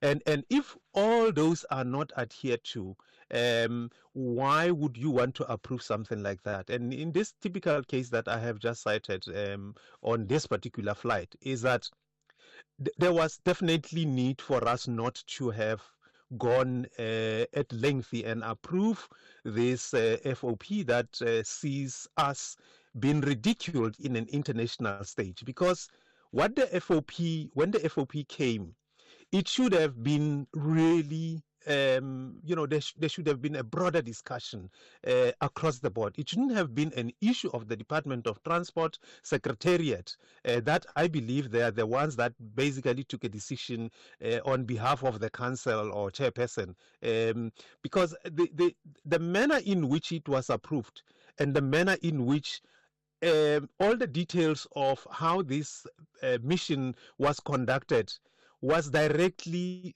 to embarrass South Africa, and it has achieved what it needed to achieve. And we shouldn't have done that. We should have really afforded the opportunity to those that are empowered to be able to make a determination as to what is it that South Africa need out of this approval. Where are these kind of refugees in South Africa? Is the United Nations that says, yes, there are refugees in South Africa? Is there any Red Cross or any other organization that deals with these kind of things? Do we have that in South Africa? If no, on what basis are we now approving this? The other point, Cathy, that we should also realize here is that there are existing FOPs currently for United States Airlines. We've got a Delta airline that operates out of Johannesburg and Cape Town going to Atlanta. We do have United Airlines that also operates from Johannesburg and Cape Town going to Washington and New York, respectively. And for 49 passengers, that would have been fit into those 4 services that I'm talking about, and these are daily services. Was it not important that we should have at least, because they've got an approval to do the operation, fly into South Africa, why was it so important that these specific people, if they are not meeting requirements of being refugee status, why were they not sent to the services that are currently operating? Because Delta lost business, United lost a business in that, and we have a standing agreement on those FOPs that these 2 airlines have. What was the rationale around approving this? So those are the issues that we think that we should be more considerate. Those that are empowered to serve in the council, those that are empowered with the responsibility to approve these FOPs should at least satisfied what is it in the best interest of our country, and whether we agreeing with some of the conditions that have been put into the request that the applicants make. The other issue that I also want to raise, Cathy, I'm not sure if I'm going too long on this, but I want to set 2 examples here. Some time ago, we had a South African Airways aircraft that was heading to Ukraine, and eventually it was going to end in St. Petersburg in Russia. And it was a special charter flight that was going to take some of the officials from presidency and other departments, including the journalists. And there was a technical stop that was also on that part of the FOP when they were heading there in Poland. And the Polish authorities decided that South Africa is in line with, it's in alliance with Russia on this. And therefore they made a decision that they are not going to allow South African Airways to leave Poland. And in actually, they did block us from continuing with the journey. Now, these are some of the things that I'm reflecting to say the Polish, they were quite right in whatever exercise that they wanted to do, much as we feel aggrieved about it. But if they feel that, you are going to do something that we are not in support, why we are now allowing you to continue? Why are we supporting you in this mission that you are performing? That is exactly what I'm saying, to say South African government should have not approved this on the basis that the president believed that there is no refugees in South Africa. 2, all the departments, foreign affairs as well as the home affairs, they do believe that there is no refugees in South Africa. So on what basis did we approve that FOP? I guess, Putego, in some ways, does the council not find itself in an awkward position? Because they then, and I hear you on the point that you're making around having to do their due diligence and not just a tick box exercise, but does that not put them in the crosshairs? Was there nothing else that the Department of Transport could and should have done in as far as this review in the first place? So does that discretion solely lie with the council? And in this instance, does it not throw them under the bus to some level? Look, the application was made on the 5th, if my understanding serves correctly here. It was submitted on the 5th. And now, ordinarily, they're supposed to give you 72 hours to respond to the application as per regulation.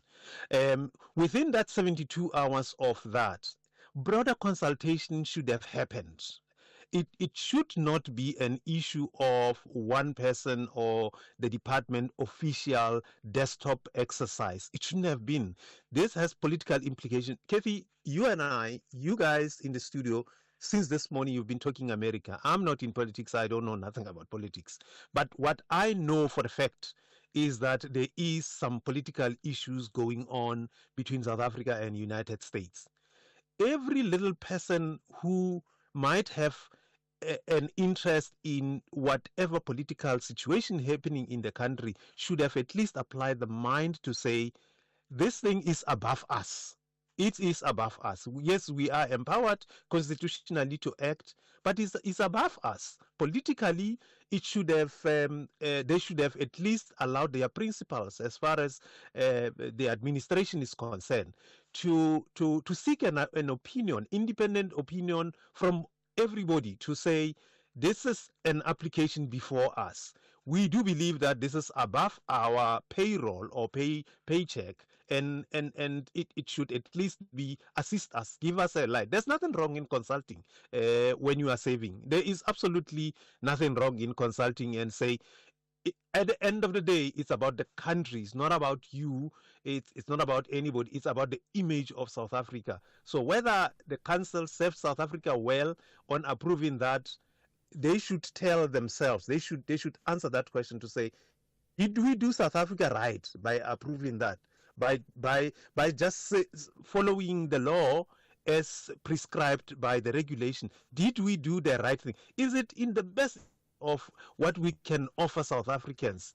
Is it? This is what I want as Mojapeli to say.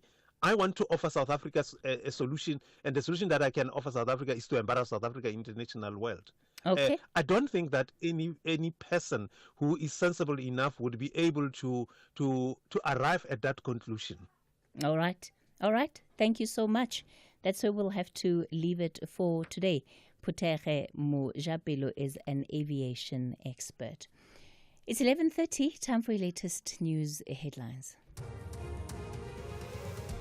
Thank you, Cathy. On the news headlines, President Cyril Ramaphosa is expected at the White House in Washington, D.C. at 5:30 this evening for an all-important bilateral meeting with President Donald Trump.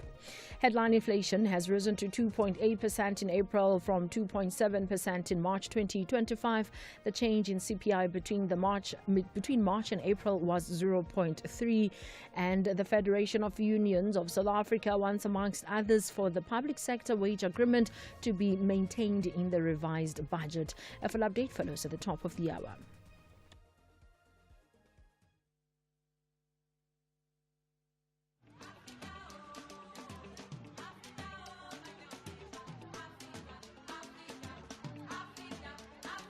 This May, SAFM celebrates Africa Month with you as we honor the legacy of the Organization of African Unity.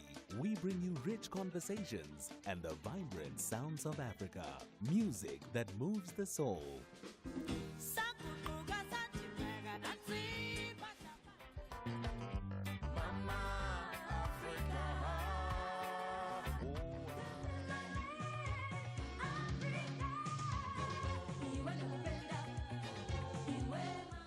This is SAFM. The Talking Point with Cathy Mohlahlana. Weekdays, 9 a.m. till midday. All right, we continue the conversation on The Talking Point. It's time for our G20 series with Lerato Tsebe. We continue to keep an eye on this festival, this global festival that South Africa is running.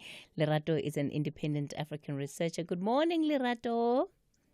Good morning, Cathy. Welcome back, and good morning to your listeners. Thank you. So, of course, it is all eyes on the G20, in particular with this meeting taking place in the U.S. Later today, we're expecting President Ramaphosa to meet with President Trump, but it might be a bit awkward. I want us to start with this. The announcement that the U.S. is effectively pulling out from all G20 associated activities this year, with South Africa at the helm. And this has been re-emphasized yet again in the last 24 hours while the South African delegation is in Washington. It's not a good look at all.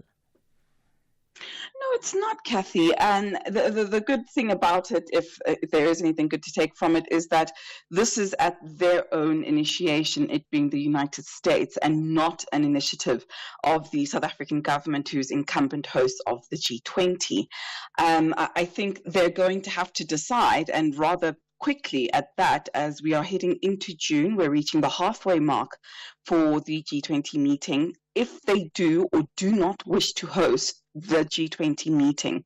As I've said to you before, Cathy, you must remember the United States is part of the Troika of G20. So it will be Brazil, which is the previous holder of the G20 meeting, South Africa being incumbent, and the United States, which is supposed to host the meeting next. They need to decide within the government if they do want to host the G20 meeting at all.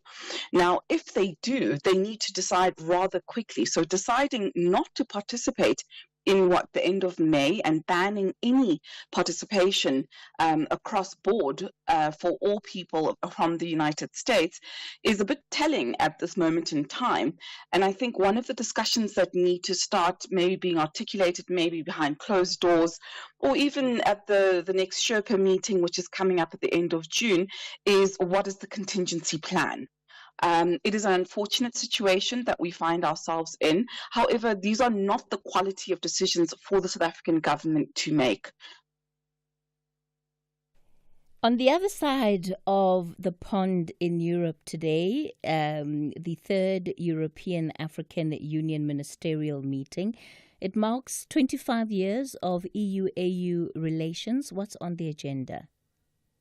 Yeah, we've got the AU-EU ministerial meeting that's happening in Brussels. They just started about, I think, an hour or so ago. The formal AU-EU summit is set to take place firstly later on this year in Africa. The last EU-AU summit was in 2022. The main themes of this year's meetings are peace and security, multilateralism, prosperity, people, and migration.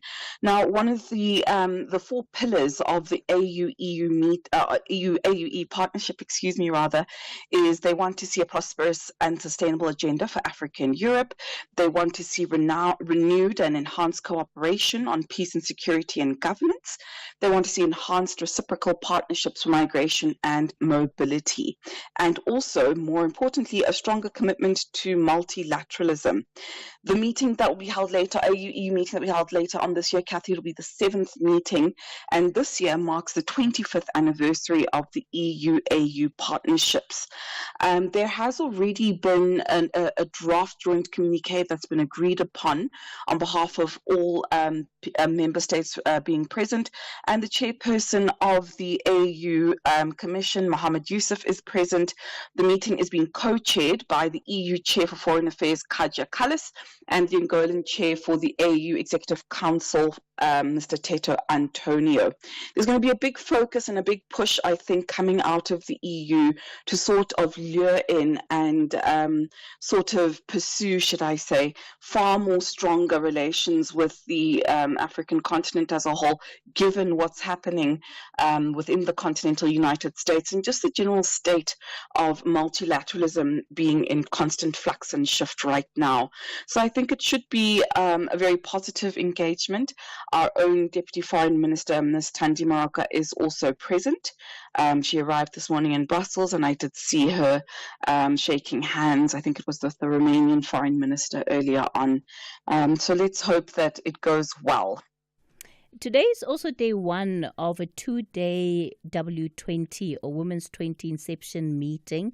What is it that we can look forward to, and what has been planned for the W10 review? Yeah, the W20 meeting, Cathy, the Women's 20 rather, Women's 20 is one of the engagement groups. They're having their initial inception meeting in Cape Town under the theme Women in Solidarity. Their main topics of discussion and agenda points are around the intersections between women's financial inclusion, enhanced research and innovation, employment for women, increasing research output, and visibility for women across board. I think all of the G20 member states have some sort of representation. It's a rather large cohort of representation that's in Cape Town right now. But more importantly, along with the G20 review that will start to take place, I believe from next month onwards, Cathy, you're going to have the Women's 10 review.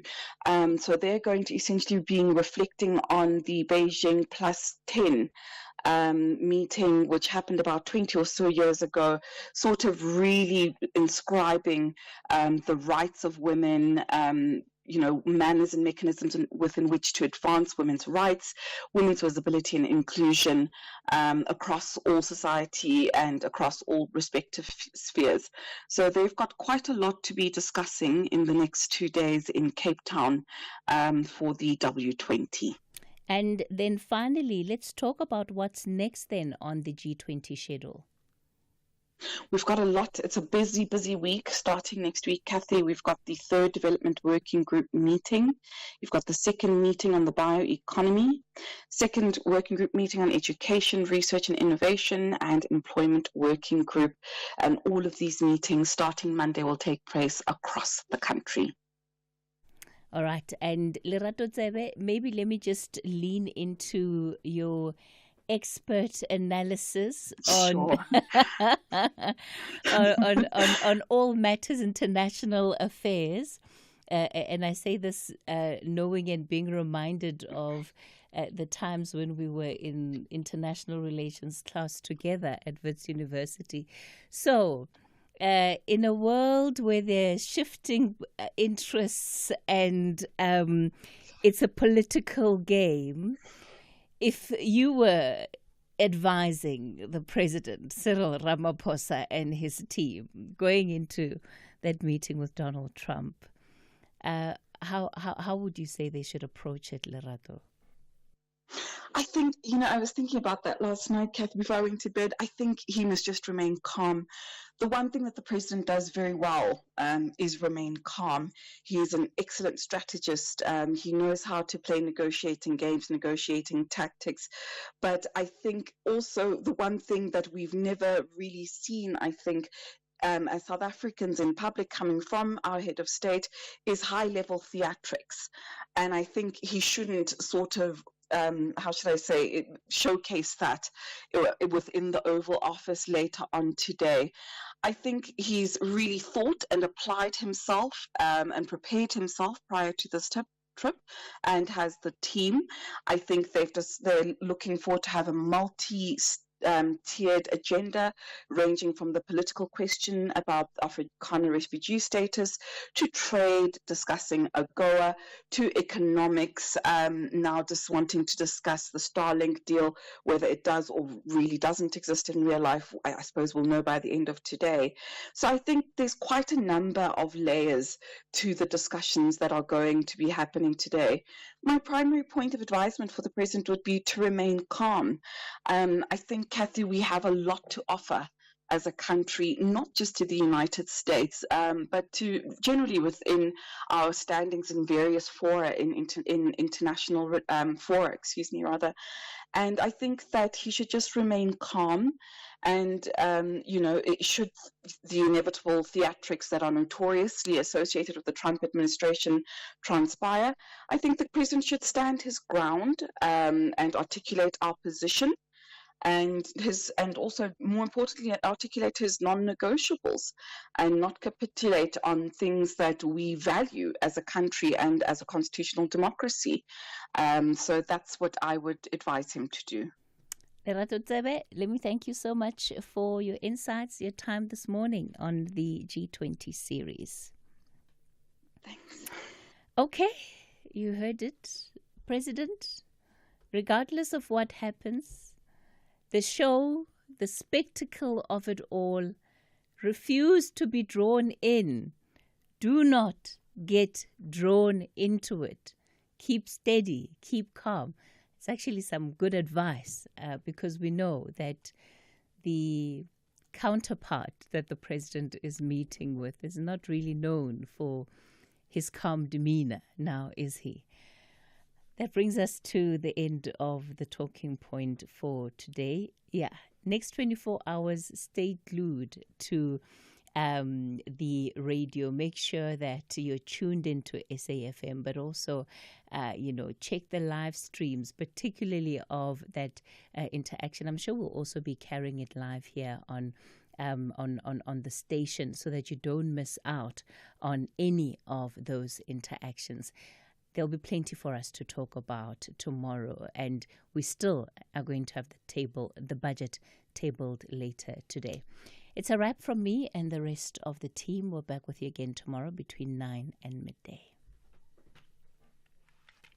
Whether it is a CCMA referral, problems with a mechanic, or unfair blacklisting, Clientele legal plans are affordable, and you receive up to 670,000 rands worth of legal services per year. We cover civil, criminal, and labor-related matters. Our legal team will be your support 24 hours a day. SMS SAFM to 32195. That's SAFM to 32195.